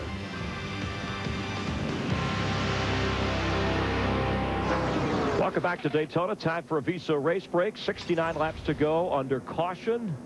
Top 6 cars, all Chevrolets. Dale Earnhardt Jr. leading the way. Tony Stewart has led the most laps, defending champ in this race, leading a 49 laps so far. But that recent round of pit stops, and you talked earlier about how critical here, getting in and out on pit road, we saw some examples of how not to do it. Yeah, we saw some examples that some guys came in and decided to try to put gas in. And the lead cars, when you make an early stop like that and you get rolling along, I mean, you can get you in trouble. Matt Kenseth, he was parked way up to turn 4. He made a quick stop for gas and right side tires. When the crew finished up, all of a sudden the rest of the field was still coming in. We've got 37 cars still on the lead lap, so when they finished up the stop, he started to pull away. Automatically bang, he gets into, I think, the 38 car of Elliott Sadler, so it did damage to his car as well as the 38 car. So 38 car starts out, and he gets caught up in another melee between the 1 and the 16. So a lot of chaos right now on pit road, guys. And Larry McCrindle, as you know, that's not what you want. There appears to be some damage to Sadler's car. This has been a Visa race break. No matter what it takes, life takes Visa.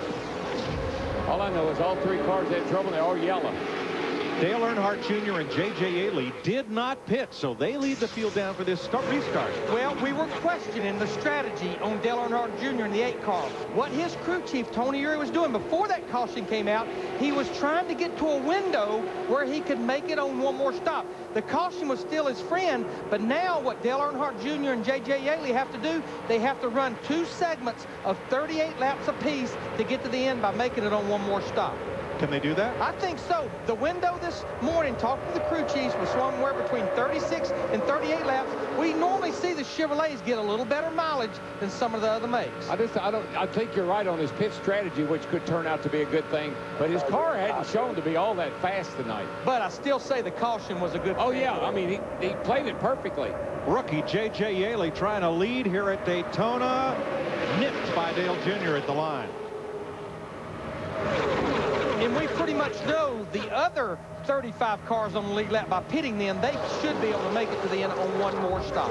Yaley and Joe Gibbs Interstate Battery Chevy steams around the outside and brings Jeff Gordon with him. And there's Yaley's teammate and team leader Tony Stewart, the defending NEXTEL Cup champ, in Big Orange, 3rd in line, the Home Depot Chevy. Well, this will be the first time Tony Stewart has seen a teammate up there with him tonight. His other teammate, Denny Hamlin, in the 11, back in the 11th spot right now behind him. He's still outnumbered, though. You got a whole lot more Hendrick cars than you got teammates for the 20 car. Yaley will lead this lap. from Stewart and Brian Vickers. Vickers in the 25 drove a very heady race last night in the Busch Series event. His restrictor plate game has really picked up. He was 7th here in February. He was 3rd in Talladega weeks ago, and here he is tonight. 2nd last night. Here he is tonight, doing a good job again. Drafting off Jeff Gordon as they both drop to the bottom, and they want the lead from the 2 Joe Gibbs cars. Gordon back to the front. The biggest thing I have noticed with Brian Vickers, he's a good teammate. He very well maybe could have won that race at Talladega, but he was a good teammate to Jimmy Johnson. Here's Matt. And that's exactly what he's doing, Mike. Just like Talladega, being very patient, hanging with his wingman, one of his teammates, right now following the 24 of Gordon, just trying to stay in line. The car a little on the free side as his teammate, the 5 of Kyle Busch, his car has been free as well. He dives to the high side. I'll tell you how good a teammate he is. When it's Charlotte where he buffed in tires for his other teammates. Yeah. After he had a problem. He had a problem, and they needed buff tires, and he went to work and buff tires for his teammates. Here comes Tony Stewart in that 20 car all the way to the bottom. He's got help from Greg Biffle in the 16 pushing him. Tony is one of the Pied Pipers we talked about at the top of the show. Wherever he goes, cars will follow. 3 wide right behind him. They are 3 by 3 by 3 by 3. Well, when you got fresh tires on like everybody does, you can get away with that for a little while, but I wouldn't get real comfortable with this little wad right here. The small fuel cells break them up. The cautions bring them back together. Everybody wanted to follow Stewart. It's Stewart who is getting away with Jeff Gordon. 96 laps into this race, and we have 30 cars within 2.5 seconds of each other. Well, we still got 37 cars on the lead lap. Right now.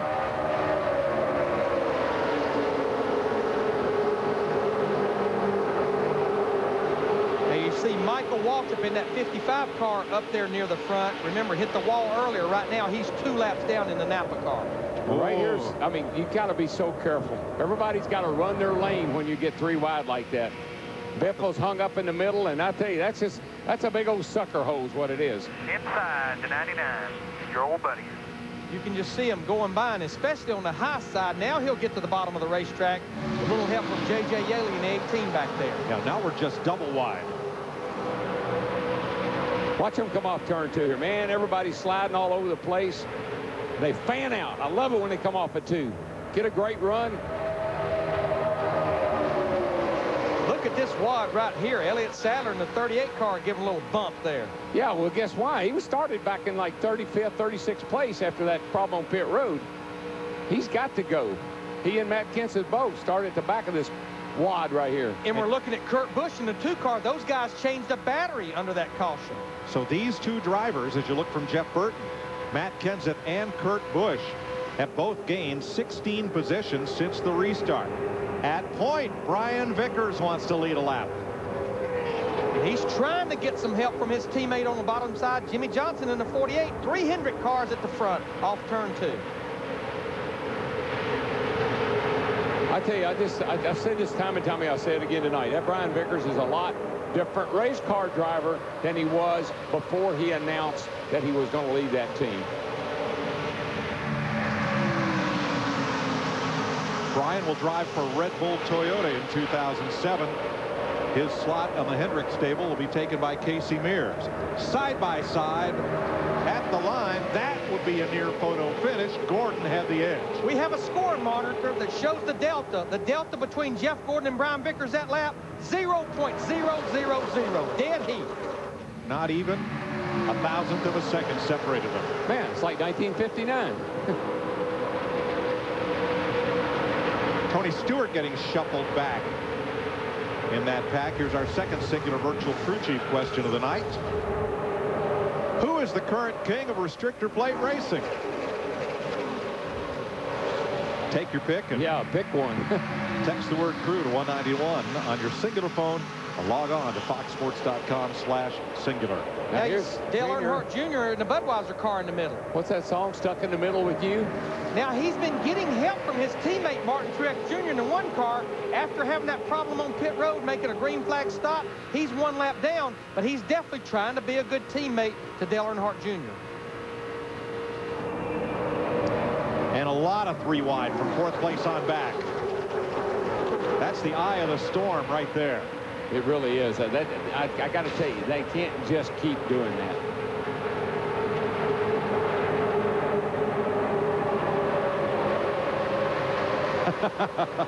No kidding, Larry. I feel trouble a-brewing. Larry always wanted to work for Weather Channel. I love it. But I could do it with a racetrack. You just can't get away with this forever. You see how the 17 car was dancing around in the middle in that pocket there. Sooner or later, somebody will get a little loose, slide up into somebody. Saw Jeff Burton. He's wobbling all back in there.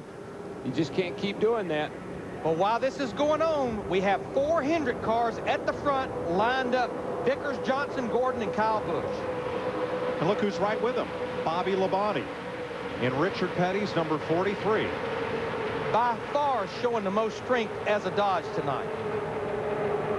Labonte restarted 15th. He has climbed to 5th.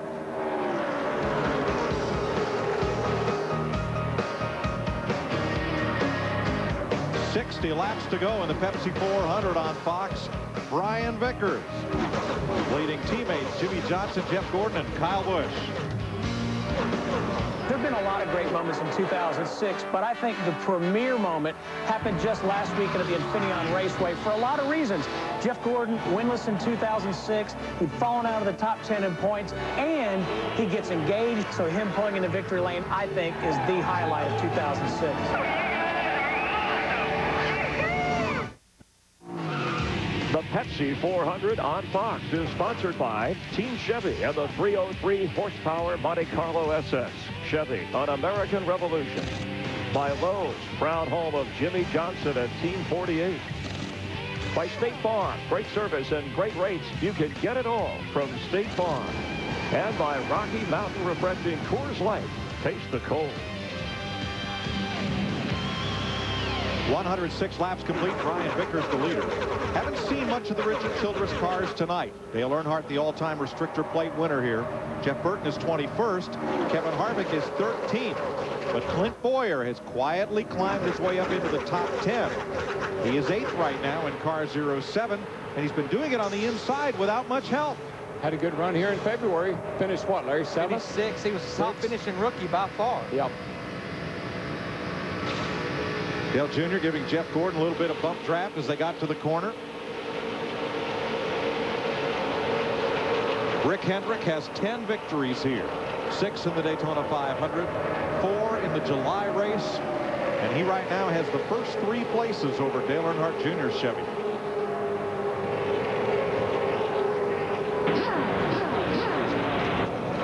Little bump drafting here. Now watch Jeff Gordon up on the high side and Brian Vickers coming. They work on the 20 of Tony Stewart.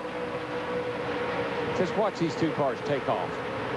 Just one pushing the other, and just pushing right to the front. 6 to 7 miles per hour they gained, but Darrell, that was textbook bump drafting by Brian Vickers. Bump, bump, got off.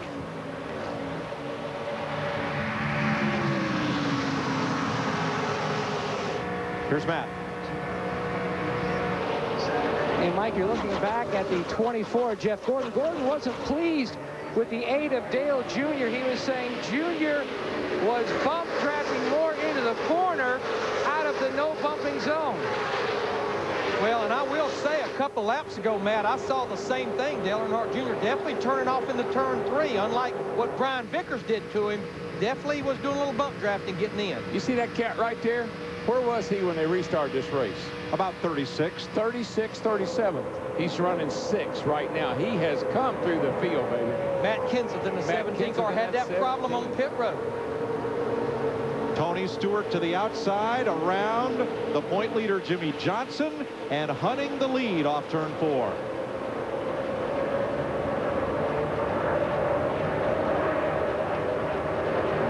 There is no question. Bobby Labonte in that 43 car flexing his muscle. The only Dodge up there in amongst about the top 13 or 14. Remember, we pretty much know everyone out there will have to make one more green flag stop, probably in about 15 to 18 laps. And the crew chief on that 43 car, he knows a little bit about this joint right here. 2-time Daytona 500 winning crew chief Todd Perry. Todd Perry.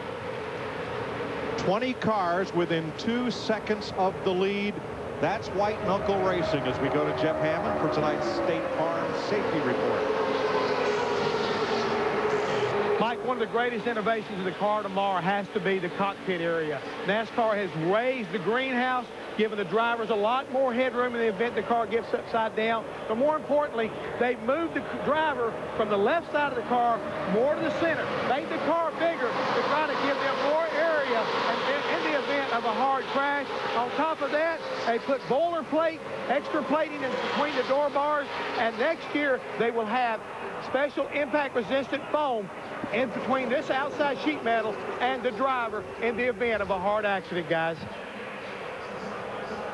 Thanks, Jeff. That time going into turn 2, Jimmy Johnson really took advantage of his teammate there, Brian Vickers, and got 3 wide going down into turn 1, and it really messed Vickers up, and he had to get out of the throttle. He lost a bunch of spots. Went by here leading the race, and now look at him. Now he's in the sucker hole in the middle. But you got to see this. I mean, Jimmy Johnson just really used him up getting down into turn 1 there, and Vickers being wise. Here he comes, his teammate back here behind him. Now watch, Jimmy gets a great run. He gets down there and he tries to block him. He says, whoops, better not do that. And when he did, he had to lift.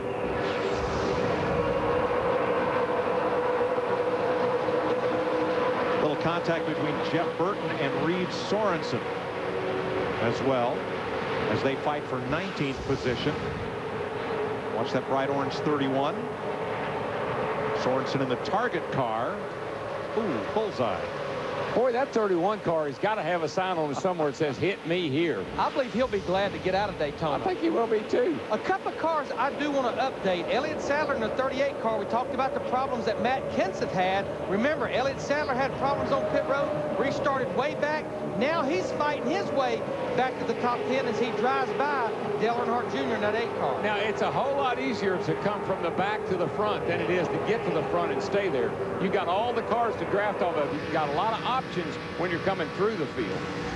You know, I feel for Brian Vickers. 2 laps ago, he was leading this race. He has now slipped to 15th in that maelstrom of 3 wide racing. And it was another example of being a good teammate. He didn't want to block Jimmy Johnson, and because of that, he lifted out of the throttle to give Jimmy room, and he paid the price.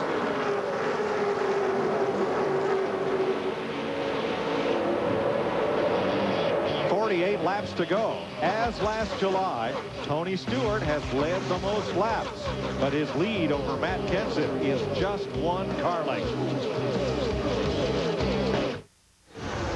When you come to your next NEXTEL Cup race, FanView can really help enhance your viewing experience. Watch your favorite drivers' onboard cameras, queue up replays, replay the last 3 minutes of your favorite driver's conversation with his team. The data stream on FanView is so accurate, some of the teams use it for timing practice and keeping up with the race. And you can call up point positions as of now. The top 10 make the chase for the NEXTEL Cup.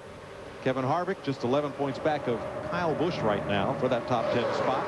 Carl Edwards, Denny Hamlin, Kurt Busch, Ryan Newman, the top 15. To learn more, go to foxsports.com/FanView. Just like when we left, Tony Stewart leading Matt Kenseth by 1 car length. Jeff Gordon is there. Point leader Jimmy Johnson, Bobby Labonte in the top 5. Then Carl Edwards, Kyle Busch, Ryan Newman, Kurt Busch, and Clint Boyer, the top 10. 42 laps to go in the Pepsi 400 on Fox.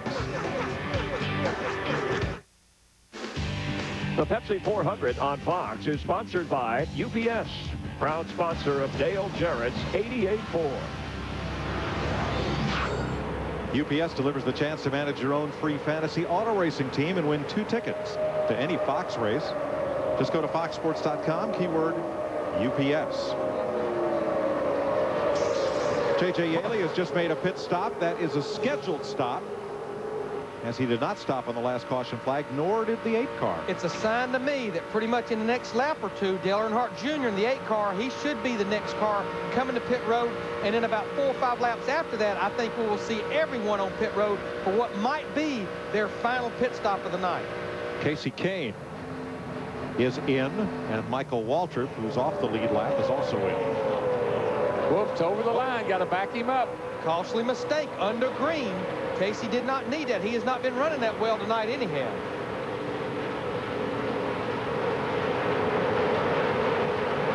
Kane pitted out of 25th place. And we're getting a signal that Tony Stewart in the 20 is waving his hand to Matt Kenseth. Hey, I'm pitting this time.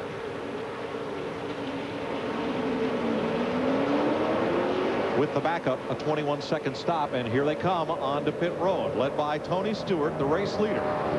Matt Kenseth coming in with him, and Carl Edwards. Steve? And Mike, remember, Matt Kenseth doing a fantastic job battling back from that pit road mishap on lap 88. They're going to make an air pressure adjustment. They're going to drop the air on both left side tires on that 17 of Matt Kenseth. 4 tires for the 17, and we go to Dick. Tony Stewart, who has dominated the race tonight just as he did last July, has called for 0 changes in his car other than 4 tires and fuel. To Matt. Carl Edwards on pit road with the 20 of Stewart. Left side tires on. Good stop by the 99 guys. And I think we'll see all of these green flag stops. They'll do exactly that. 4 tires, because they know this may get them to the end. Here comes another full water race car for what will be their final pit stop. Bobby Labonte is in along with Jeff Gordon, Jimmy Johnson, Kyle Busch, Ryan Newman, Kurt Busch, Elliott Sadler, and more. Steve? Mike just heard from the 43 pits. They said Bobby hasn't said much. He said it's rotating well, just a little bit tight in the center, but he hasn't said much all night. He really likes this race car. Matt. Steve Letarte, Jeff Gordon's crew chief, will attempt to tighten up the 24 car on this stop. Gordon was stuck running the high side most of the last run just because the car was just not balance-wise what he needed. The 48 is Jimmy Johnson in as well. Johnson took 4 tires the last stop. Gordon only took 2. Jeff Burton was in along with Tony Raines, David Stremme, Mike Wallace, Kenny Schrader, Reed Sorensen, Dave Blaney, Joe Nemechek, Kyle Petty, Travis Kvapil, and pole sitter Boris Said. And here comes Kevin Harvick in the 29 car that had assumed the lead for 1 lap. He's followed by Greg Biffle in the 16, Jamie McMurray in the 26. Here comes Denny Hamlin in the 11, Dale Jarrett in the 88 car. We have just about cycled through this set of green flag stops. Jeff Green's in as well, and so is Casey Mears. That will hand the lead back to Brian Vickers.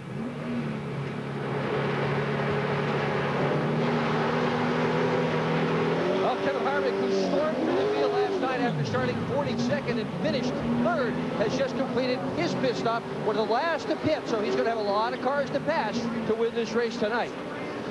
I've been pretty impressed so far, guys. I haven't heard those dreaded words. Too fast entering or too fast exiting. It's been pretty clean all night, and this is definitely the pit stop as we see Brian Vickers in the 25 took the lead. You don't want to see no mistake on this pit stop here with 34 laps to go. Vickers coming down the pit road, and so is Sterling Marlin, which would be the last of the lead lap cars to make a pit stop. Here's Matt. Young man who finished 3rd at Talladega hits the flip-flops pitboard sign in memory of his late friend Ricky Hendrick. You can see they're pulling the tear-offs off the windshield for better visibility. Left side tires going on. Now his car was neutral. They still made an air pressure adjustment to try to improve that 25 car. The green flag pit stops, instead of spreading the leaders out, pulled them all together. Tony Stewart, Jeff Gordon, off to turn 1 side by side once again. Yeah, Jeff Gordon, really, that group's led by Steve Letarte. They won the battle of those green flag stops, but Tony Stewart, that orange 20 car, he's not going to let him keep the point for long, but not a lot of help so far. But here comes Kenseth in the 17 to help him. And Bobby Labonte. Labonte finished 2nd here in both 1998 races, driving for Joe Gibbs. Tonight, he's driving for the King, Richard Petty, in the 43. Gordon's car's again got that look that is pretty good on new tires, but he has a little bit of problem right at the end of the run. And Darrell, should we stay green, this will be another long green run because that pit stop came right on the window that will get them to the end on a full load of fuel. Look at them back there, 3 wide behind those top 3. Bobby Labonte in that 43 car just keeps getting racier, and racier. But look at the 48. Johnson getting bump drafting help from the 5 of Kyle Busch. Edges past Labonte for 4th place. Nope, Labonte comes right back after him on the bottom. But Bobby Labonte's getting some Dodge friends up there. Ryan Newman in the 12th, finished third in the Daytona 500. And how about the Blue Deuce there on the inside? Those guys changed the battery under the last caution. Tell you what, that 43 car is coming, baby. Oh, you know what they say? It's good to be king. Yeah, especially on the 4th of July. Tony Stewart leads in Daytona. I think the expectations that have always been there for Casey Kane have finally been realized in 2006. 4 wins, 3rd in the championship standings. And if you look at the past champions of Gordon, Stewart, Kenseth, and Busch, they have all pulled off their first championship in either their 3rd or 4th season. So that bodes well for Kane. Now he just has to pull it off. The Pepsi 400 on Fox is sponsored by Pepsi Racing. Visit dailyplanet.com/Pepsi400 to learn more about the ultimate racing rewards from Pepsi. Remember, for a chance to win the ultimate racing reward from Pepsi, select the password Speedway at dailyplanet.com/Pepsi400 now through July 5th. Tony Stewart, your leader, 27 laps to go. We have a record tied for the Pepsi 400 with 14 different leaders and 27 lead changes so far. And right behind Tony Stewart is Matt Kenseth, who was as far back as 33rd on a restart, but has worked his way up to 2nd. Chris, when you talk about that, remember back in February, the 20 and the 17, well, they kind of had a little issue between each other. And look who's lurking back there in 3rd, the guy who won the Daytona 500. And who's behind him? The 2-car Kurt Busch, who had a pretty strong run here, also going in Daytona in February. But right now I'm wondering, Matt Kenseth is thinking, I wonder what's going to happen if I try to pass that 20 car, or if we might wind up seeing something that like we did in February. Matt Kenseth led some 28 laps in that race. A little upset with each other, and Tony said, hey, I didn't appreciate that, and it wound up spinning Kenseth around, but fortunately he was able to recover. These two guys right there, I mean, they were pretty mad at one another at the end of the day. Kenseth thought he had the car to win that Daytona 500. Had that incident not taken place, he brought that same car here. Of course, Jimmy Johnson, who won the Daytona 500, can't bring that car because it's on display at Daytona, USA. Tony Stewart leading Matt Kenseth and Jimmy Johnson. 25 laps to go. You're watching NASCAR on Fox.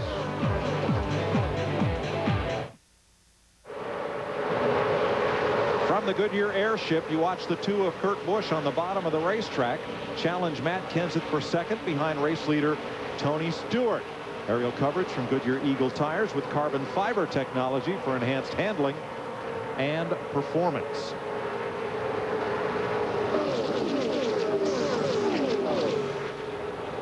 Let's talk strategy as we get into the final 20 laps of this race with Steve Burns. And Mike, let's put it in perspective for the number 17 of Matt Kenseth. He ran into Dave Blaney on pit road on lap 88, restarted 33rd, and right now he is right behind the number 20 of Tony Stewart, and he has no intentions of moving anywhere from his rear bumper. Yeah, I don't have any plans to go anywhere. I don't know what they'll do behind me here. I'd like to stay in line until we get at least 5 to go. An hour later. I think we're doing fine right where we are. They told us 48 that you would stay behind the 20 for 2 until 2 to go. So Matt Kenseth, again, staying right in the tire tracks of that 20 car. They've overcome a lot of adversity tonight. Also a vibration and concerns about the carburetor before the race even started, Mike. Matt Kenseth's drive from 33rd to 2nd is our Ford bold move of the race.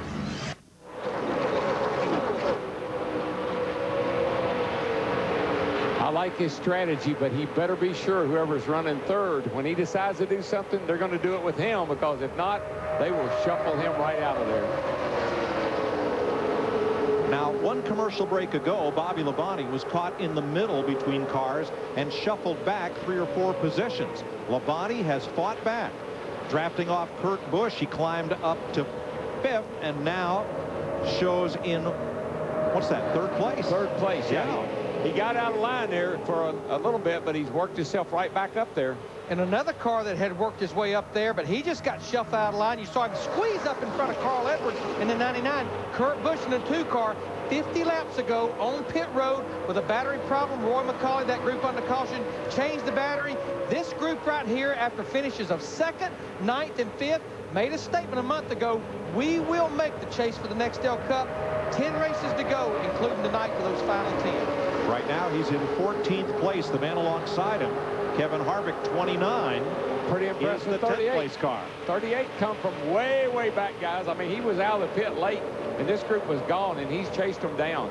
I mean, guys, with 18 laps to go, we got the top 18 cars within 2 seconds of each other. Our DLP HD TV Ultimate Picture Cam floating above the start-finish line at Daytona. Watch Carl Edwards, the 99, there.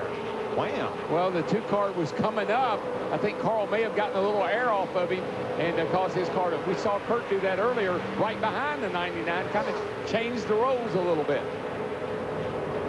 Now, for a second, Kurt Busch had help from Elliott Sadler in the 38 car. Then Elliott went lower. Now he's getting a shove from Carl Edwards in the 99 and another Roush car in the 6. Harvick's fighting his way back, too, in that 29. Look up by the wall, the 07. Clint Boyer coming back into the picture. He's flirted with the top 10 all night in that black jack. Every time I look at that Mercedes car, I got to say, what has Brown done to you? Let's went from the rear to the front, to the rear, back to the front for Kevin Harvick tonight. Our Daytona 500 winner and NEXTEL Cup leader, Jimmy Johnson, sits in 5th place in his Lowe's Chevy. Matt? Running with his teammates, Mike. Now, besides that special paint scheme, he also has a special Darrell Waltrip edition chrome-looking helmet. Also, he was going to use black gloves tonight to go along with his new paint scheme. But when he realized that the black gloves would be difficult for the car behind him to see when he's giving hand signals, whether to pit or to hook up in the trap and go with him, he decided to go back with his usual Lowe's blue gloves. A lot of white on those gloves, Matt, as you show us. But still black, Mike. He felt like inside the car with the darkness, it would be tough to see. Let's update Dale Earnhardt Jr. It's just not going to be the night that he had last night. It's kind of a lonely man back there. He really don't have anybody he's running with here with 15 laps to go. Sitting back there in 19th, just trying to salvage a top 20 finish out of this deal. So who is the restrictor plate king at Daytona? One of the 3 drivers listed, or perhaps none of the above. 54% of you said Dale Earnhardt Jr., but Jr. right now is in 19th. Not sure if he can get to that lead pack in the 15 laps that remain.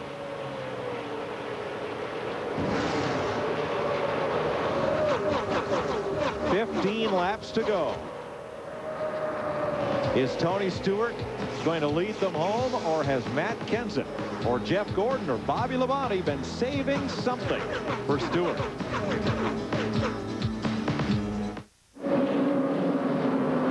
Racing for 5th place, Jimmy Johnson and Bobby Labonte have crashed. We're under caution. Pit road is open. Steve. 4 tires for Matt Kenseth. Coming down pit road, he said, let's show them what we're made of, guys. No other adjustments, just 4 brand new tires for Kenseth. Dick. Tony Stewart is going to take 4 tires as well, but the 29 of Harvick's back end is sticking out. Harvick now moving. Matt. Jeff Gordon in. 4 tire change for the 24 is the 20 of Stewart, and the 2, the 38. All service complete. Gordon's finally away. Well, I'm going to tell you what, this race may well be won, what just happened on pit road, because we definitely had some teams roll the dice and went with just 2 tires. I'm pretty sure Greg Biffle in that 16 car, Doug Richard, looks like he rolled the dice here. Probably going to be less than 10 laps to go. May not be a bad move. 26 did too, I believe, Larry. I think we had several cars that did that. They took Yaley, 2 tires. Hamlin as well. Big gains on pit road. No more laps than we got to go. That's a great call, I think. I think so. The fight for 4th place was very hotly contested. Watch the 48 of Jimmy Johnson. Now, there's cars all around. You get the 2 here. He's moving air. 38's back here looking for which way am I going to go, and it gets Jimmy loose right there, and he can't catch it, and poor Bobby Labonte is on the outside going down into turn 3, and they get hooked together. And as we have well made note, that's at over 180 miles per hour you're turning down in that corner. And what's happening right there is just too many cars moving around.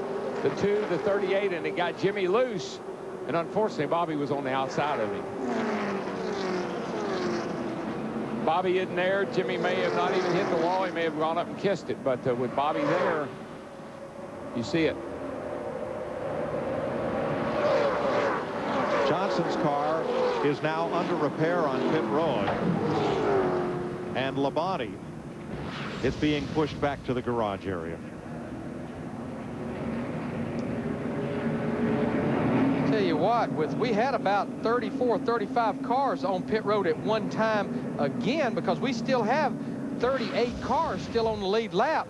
Tony Stewart, Greg Zipadelli, those guys went with 4 tires. They dropped the jack.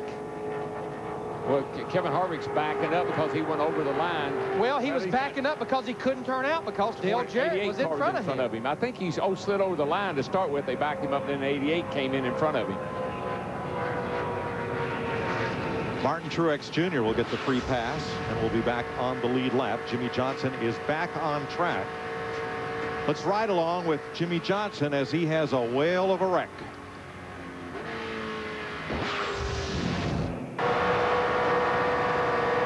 Inside, in and out, in and out, in and out. Out. They're low, they're low. Inside, inside, inside. Out.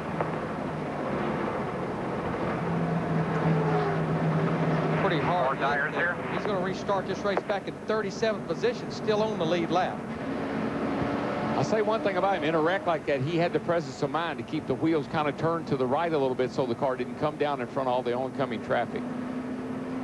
11 laps to go. Bobby Labonte's night is over, dejectedly in the garage after being caught up in Jimmy Johnson's crash. The Pepsi 400 on Fox is sponsored by Ford, Bold Moves, by DLP Picture Technology from Texas Instruments, by Nextel. Get closer to the NASCAR Nextel Cup Series with Nextel from Sprint. And by Pepsi Racing. Visit dailyplanet.com/Pepsi400 to learn more about the ultimate racing rewards from Pepsi.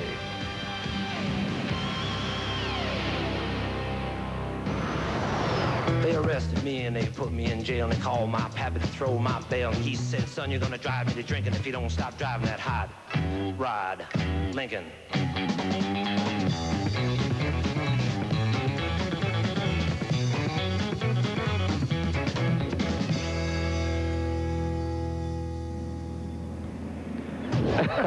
All those car experts, crew chiefs, and championship drivers, somebody had to hit the brakes. Time for a Visa race break. Boris said, by the way, your pole sitter, the leader for the first time in this race. We have 15 leaders, a new Pepsi 400 record. Quick recap of how things went. It was on lap 16 when Jeff Burton, who was the pole sitter from the Daytona 500. In this race, a little pressure from Casey Mears from the 42 car brings out the second caution. Meanwhile, Tony Stewart has had the lead 5 different times. Here it was early when he took it from Jeff Gordon. And pit road getting off and on pit road critical, Jeff. Very critical there. Had a lot of green flag stops. And under caution when they had several situations that occurred. The one of Martin Truex, 16, and Greg Biffle, they get together. But we had this happening a lot here tonight. The Hendrick cars led the pack for a while. Jeff Gordon has led 27 laps. Brian Vickers 13 in this race. Before those recent rounds of pit stops, 4 tires, 2 tires could change things. And moments ago, Jimmy Johnson bringing out the caution here. Everybody's okay, connecting like a magnet here with Bobby Labonte. So the 4th caution of this race, leaving Boris Said the leader with 10 laps to go. This has been a Visa race break. No matter what it takes, life takes Visa. Darrell, looking at that last replay, the question is, why didn't Jimmy Johnson turn down off Bobby Labonte? Well, I don't think he wanted to come down in front of the oncoming traffic. I think he thought there was probably a lot of cars on their right on their back bumper. He just kept the car kind of pinned right up there where it was. All right, 37 cars on the lead lap. Our pole sitter Boris Said leading Casey Mears. They did not pit. Greg Biffle, Elliott Sadler, Jamie McMurray, Yaley, Hamlin, Gordon, Kenseth, and Stewart the top 10. Now, we've always been talking about handling all week. I'm not sure about the strategy of those top 2 cars, but you know what? They were not hardly going to get a top 20 finish if they pitted with everyone. Actually, of the cars that changed 4 tires, Jeff Gordon and the 24 group won the battle on that group. But just remember, Larry, saw cars come to the back to the front pretty quickly. Having cars in front of you to draft off of is a good thing. 4 fresh tires here will make you a superhero. Let's see who flies through the field. Now we're riding with Greg Biffle in the 16 car, won the battle off pit road. We know he, Jamie McMurray, J.J. Yaley, Elliott Sadler, they have 2 fresh right side tires. Frank Stoddard, Boris Sett's crew chief, told broadcaster Barney Hall this morning, how fast does an anvil get to the bottom of a pond? That's how fast we're going to drop back after the green. But look, here's Boris Sett after all those adjustments, rolling the dice right back up front again. And what he meant by that, he knew what they had to do to the setup of this race car to go up there and sit on the front row. Top 4 single file, 2x2 after that. One thing we know about 60, he's plenty fast enough. Oh, yeah. I don't know if he's got a grip on the lead or not, but he's fast enough. One of America's top road racers, his father, an Olympic bobsledder and sports car ace. Boris Sett leads at Daytona with 8 laps to go. And what happens is there pretty soon panic will set in. And you'll start saying, I got to get there, I got to get there. And you'll start making dumb moves. And just remember, the guy in second, 42 car, Casey Mears, that's a backup car. He was involved in that practice crash on Thursday. And there's going to be some guys back here that are going to get real impatient in a hurry. There'll be 7 laps to go. Stewart drops to the inside. Little contact there. Forces his way past teammate Denny Hamlin. And he stays on the bottom, going straight toward the front. It's like the seas parted for Tony Stewart. Cannot believe how that happened. Stewart is up to second. Let's go to the garage. Steve Burns. With Bobby Labonte, Bobby, how disappointing with a great race car and a great team effort to be here in the garage. No, we're still disappointing, you know, I know. Here we go, boys. Got the big one off of turn 2 back here, guys. Well, we'll get back to Bobby Labonte in a moment as teammates Mark Martin and Greg Biffle have crashed. Actually, it wasn't as big as I thought it was going to be when it started. There were a lot of cars around, but only 2 really got involved. A lot of right front corner damage. Whoa, there's another one. I didn't see him. And we got no brakes. Right front's gone, all that. Boy, Hendrick Motorsports' fortunes turned sour in a hurry. 48 on the last caution, 24 on this. We heard him say no brakes. And a lot of smoke from Carl Edwards' car. Big tire rub there as well on the 99. Let's see what happened here, Darrell. Well, let's see. We're up in the middle here. Bunch of 3 wide. The 2 to 16 of Biffle and Gordon coming. Oh, Yaley gets into the back of the 16. Just caught him in that left rear quarter panel, nowhere for Mark Martin to go. But look at Denny Hamlin, Clint Boyer just barely getting by, as well as Ryan Newman. And it's so hard to know for sure. Did Yaley get into him because he ran into him, or did he cut down in front of him, or did he lift a little bit coming off of that corner? Let's see if the aerial view shows. Does Biffle turn down, or does Yaley come up, or is it a combination of both? Pretty sure Yaley gets up right about here. This car on the bottom. And then he gets the 24 come in there. He's just in that pocket where you don't have a lot of air blowing on your car. Boys, I call it hard racing with 6 laps to go. Yeah, I don't put any blame on anybody. That's just, we saw it. You see that coming at the end of this race. The simple explanation of whether Biffle turned down or Yaley came up, the simple explanation is the hole closed up. Yeah, you see it right here from another angle. Oh, you see what happens? Biffle got loose. Biffle's car was getting loose, and that's why Yaley got into him. And just nowhere for Mark Martin to go at all in the 6. I love it. We get so many great looks, and you first see this, and then you see that, and then you see the real deal. And Biffle's car just stepped out on him, and that's why Yaley got into him. Watch. It's hard to tell from this angle, but see Biffle's car start to get a little loose right there?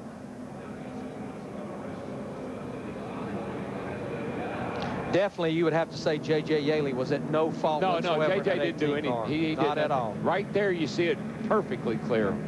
And Jeff Gordon, again, kind of like the 43 car was, just on the outside of a car at the wrong time. And Darrell, that's probably why when you look at some of these cars that were involved, I question the 4 tires that late in the race puts you that far back. The best you can. We got wrecked off of 2, guys.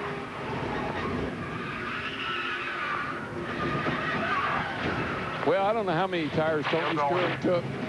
But he's went to the front. It didn't hurt him. No, it has not. That's exactly right.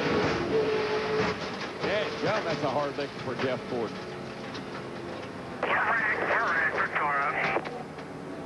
Gordon said the right front was done, and he had no brakes. He has climbed out of the Pepsi DuPont Chevrolet.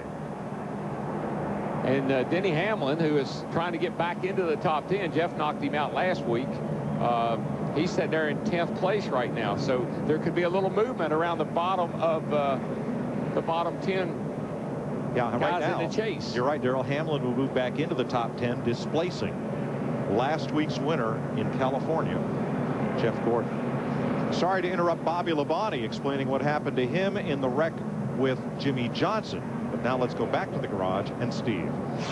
Thanks a lot, Mike. Appreciate it. Bobby, again, I was asking you how disappointed after a great team effort to be here in the garage. Still disappointing since the first time you talked to me a while ago. It's just very frustrating. You know, the guys in the Cheerios, Betty Crocker Dodge, did a great job. You know, we didn't qualify that good, but we knew Friday afternoon we had a good race car, and or Thursday afternoon we had a good race car. You know, just ran consistent and steady, and didn't do anything wrong. We don't think any throughout there. And then we just got, up there close to the wall in turn 3. I'm not sure what happened below us, but, obviously the 48 car was there. And I don't know if somebody got into him or got him loose. But we collected the wall, and, he collected us. And, that was our night. But the guys did a good job. They did a great job. The guys in the Fab Shop were great. We're getting there. It's just that stuff like this really makes it hard on us. Thanks for your patience. Thanks, Bobby. Jimmy Johnson with damage from the earlier crash still on the lead lap. There are 36 cars on the lead lap. You see Carl Edwards still with problems as he comes out of the pits. Now he came out to stay on the lead lap, and he'll likely come back in the pits next time around. And let's talk about what we've got here now. We're going to have 3 laps to go when we get the green flag as we see Jeff Gordon's car, the 24 car, being towed in. But let's talk. I honestly believe that this caution may have been good for Boris Said and for Casey Mears. The reason I say that group of cars behind them were lined up with 4 fresh tires, and they were coming. So actually, I don't know that move by staying out by Frankie Stoddard, the 60 car, or Donnie Wingo in the 42 car is going to win the race for them. But I think maybe these caution laps are buying them some time. It will be a single file restart. Do you remember what Boris Said promised Dick Berggren he would do if he won this race? He would shave his head. Shave his head. Mow is a good term. Yeah, mow it. He has the big curly locks. Well, Dick Berggren, do you have the razor and the shaving cream ready? Oh yeah, I'm ready. But I'll tell you what, Mike, they've all been chasing Tony Stewart since these cars arrived at Daytona a few days ago. Stewart won the first practice, qualified on the outside of the front row, and has largely dominated the race tonight, leading more laps than anybody else. Currently riding in second spot. He just told his crew he can tell that Boris Said in front of him is nervous just by the way he is driving the car under these caution flags. So, will the race go to the guy that has got virtually no restrictor plate experience, Boris Said, currently in the lead, or Tony Stewart, the guy who has already won here at Daytona 8 times? I think Tony needs to pull up beside of him and see what's written on the quarter panel, because that's Boris Said. No fear. No fear. I don't think he's nervous. He isn't. The car might be. Last week at Infineon Raceway, the Dodge Save Mart 350, those two got into a bit of a shoving match, and Tony moved Boris out of the way because he didn't like the way Boris passed him earlier. That's why Tony thinks Boris is nervous. He looks back and he sees who's behind him. I was going to tell you, so if you want to talk about no fear, that kid back there in 3rd, Kyle Busch in that 5, and he has 4 fresh tires too, and he is hungry to win a race. It's going to get exciting.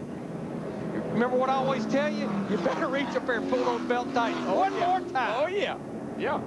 Casey Mears 4th, Kurt Busch 5th, Jamie McMurray 6th. They will green flag this race with 3 laps to go.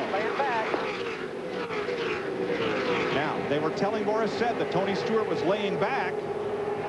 I don't know. Stewart's got to go a ways to catch Boris Said now. That's going to be borderline on that 38 car. He was definitely below the yellow line. He was below the yellow line. He would like to give that spot back, Larry, but he can't. No, they're breathing down his neck. Boris Said comes off turn 2 with a big lead. But that's not good. If somebody jumps out, here you go. This is what's good right here. If these guys behind you will start racing. But I guarantee you, Tony Stewart in that 20 car, he knows he can't get far off the bottom, but he's going to have to go to the top if he wants to go around Boris Said. Boris puts a block on him. There comes Kyle Busch in the back to the bottom. He's going to push Boris. 2 laps to go. Now here's where Boris might be a little bit nervous. Said and Stewart side by side. Stewart has help. 2 to go. How would you like to be at least to turn it off into the infield right down there, but you're running 190 mile an hour and you can't? Said slips to 3rd. The glass slipper almost fit. Listen, he has got his hands full. There's no question about that. That car, we know, it's all over the place. But here comes Kyle Busch's brother, Kurt Busch, up there to push his brother, the 5 car, Kyle.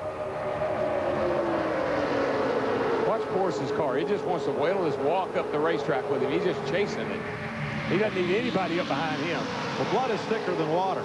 But most brothers in racing would rather beat their own brother than anybody else. How about the Busch brothers? Well, we're going to find out here, boys. It's 1 to go. And the Busch boys are in hot pursuit. And here comes Matt Kenseth in that 17 car on the high side. He's getting help from his teammate, McMurray, in the 26. Kenseth has never won here, but he's taking the long way around on the outside.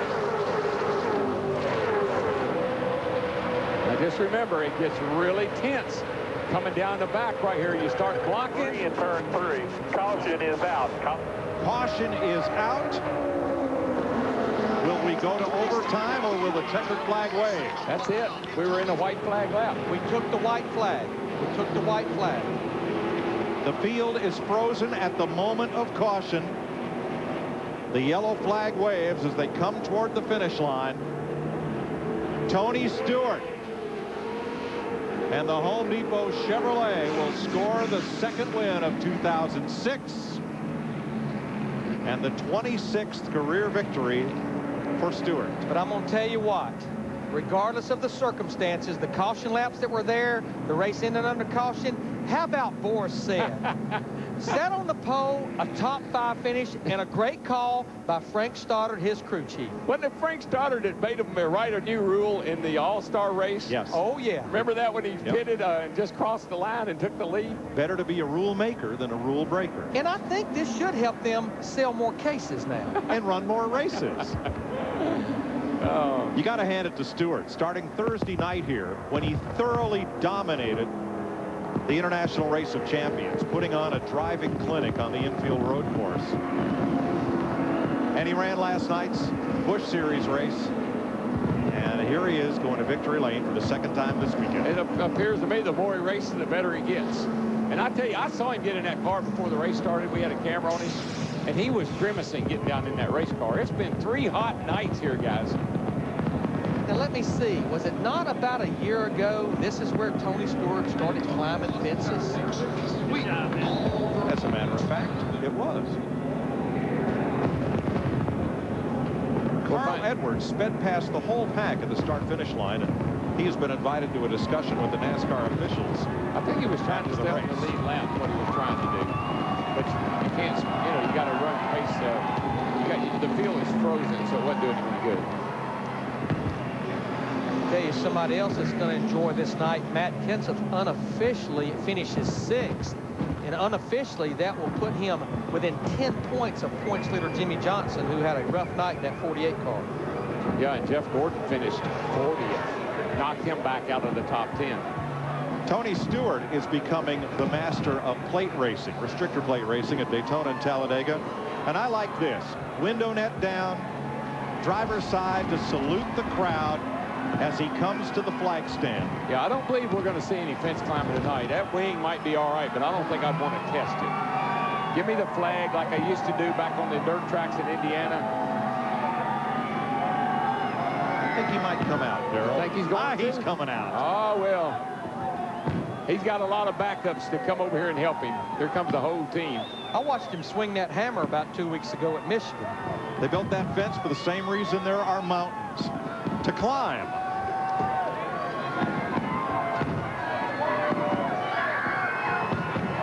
Here he goes.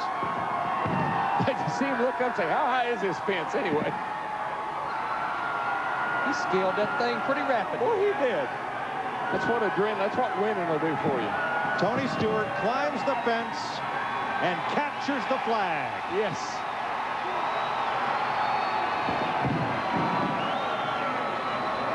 Nice job, buddy. The smoker.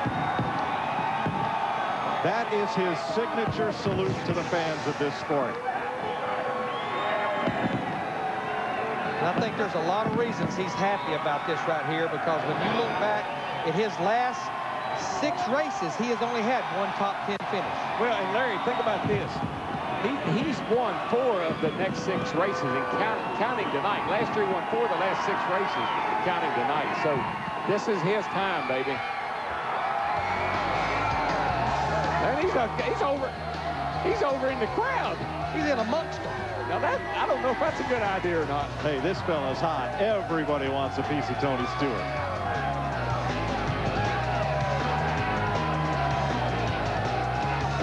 We'll find Stewart in victory lane next.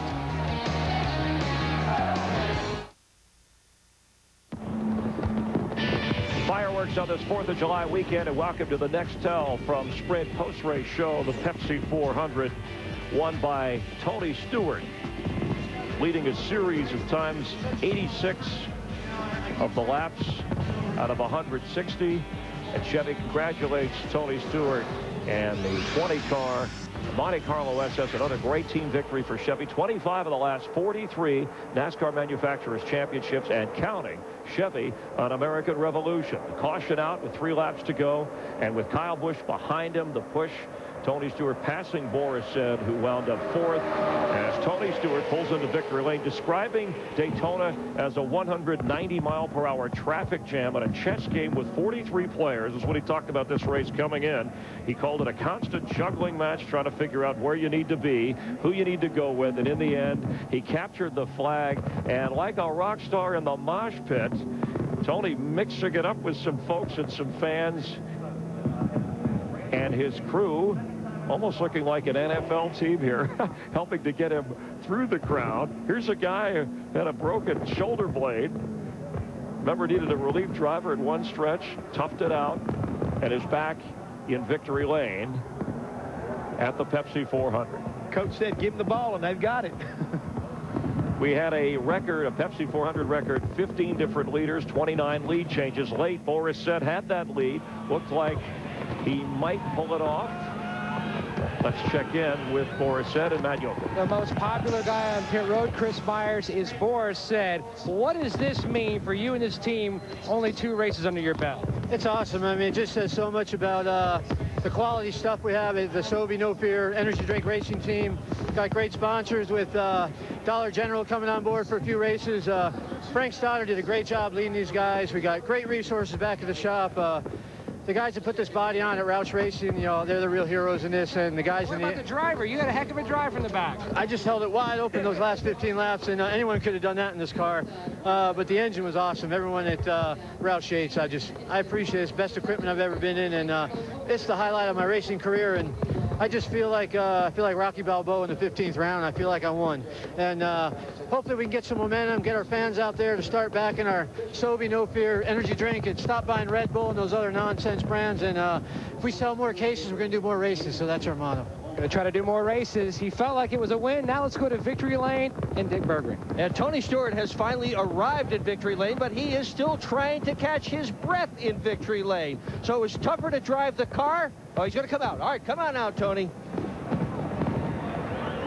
This guy he's into extended celebration tonight. And why not after what he has done? All right, my friend, was it harder to drive the car to win the race, or was it harder to climb that fence? It's harder to climb the fence. About 2 to go, I thought, man, maybe I ought to let somebody else go around here and let them climb it this time. But I can't do that, though. I'm so proud of all these guys. These guys are the ones that made it happen. It's not me. You know, we go to these restrictor plate races. It's Greg Zipadelli and everybody on this Home Depot team. They do such a good job, and all of Home Depot corporate supports us 100%, Coca-Cola, and just everybody involved with this. They've done such a good job, and it's been a long weekend. It's been a long, hot weekend. I cannot wait to get out of here. A little bit over a year ago, you were hardly a fan favorite. Then you won the Pepsi 400 here at Daytona, climbed the fence, went on to win more races and a championship. And now the fans love Tony Stewart. How big is that for you? It's cool, and they may call this Pepsi 400, but Coca-Cola still tastes a hell of a lot better. So I'm going to drink this the rest of my life, whether I'm sponsored by them or not. So I always have, always will. But, you know, it's so cool. I mean, that's the best thing in the world is climbing up that fence and getting to that flag stand. And it doesn't matter what shirts they got on or what hat. They're all cheering up there. I made the mistake of going down the ladder, thought there was a gate there. Didn't find the gate and was in the mosh pit for a while. So I'm pretty sure I'm not cut out for punk rock bands anytime soon. But, man, it's awesome. This team needed this. We've had two really rough weeks the last couple weeks with Michigan and Sonoma. So it's nice to finish this one off here. Congratulations to you. Steve.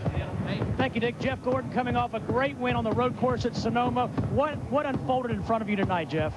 Well, you know, we had guys out there that had no tires, some 2, some 4, and we had 4, and the car was handling great. My guys just did an awesome job tonight. I mean, in the pits and getting the car dialed in, because we weren't that great yesterday, and we were just working our way up there. It was getting dicey and crazy, and the 18 was backing up in the middle, and I got to the outside, and the 16 was going around them, and it just turned down on them. You know, there were so many guys that were complete idiots out there, and I want to badmouth every one of them, but I'm not going to because, you know, I guess if I don't have anything nice to say, I shouldn't say anything at all. But, you know, it was just unfortunate we got caught in it because, you know, the DuPont Pepsi Superman Return Chevrolet was awesome tonight. And I don't know if we had a shot at Tony, but we definitely had a shot at a top 3 or 4. And, you know, I just say that they got cut short by guys just being stupid. Thank you, Jeff. Chris? All right, thanks, Steve. Wow, so the Cola War is on. We had the energy drink in the mix, and let's go up to Darrell, Larry, and Mike. And Darrell, you remember when Tony was with our pre-race show, the Hollywood Hotel, he said you had to climb that fence next time he pulled into victory lane, so we'll wait for you. Yeah, right. That's right. Yes, I will. Maybe next year.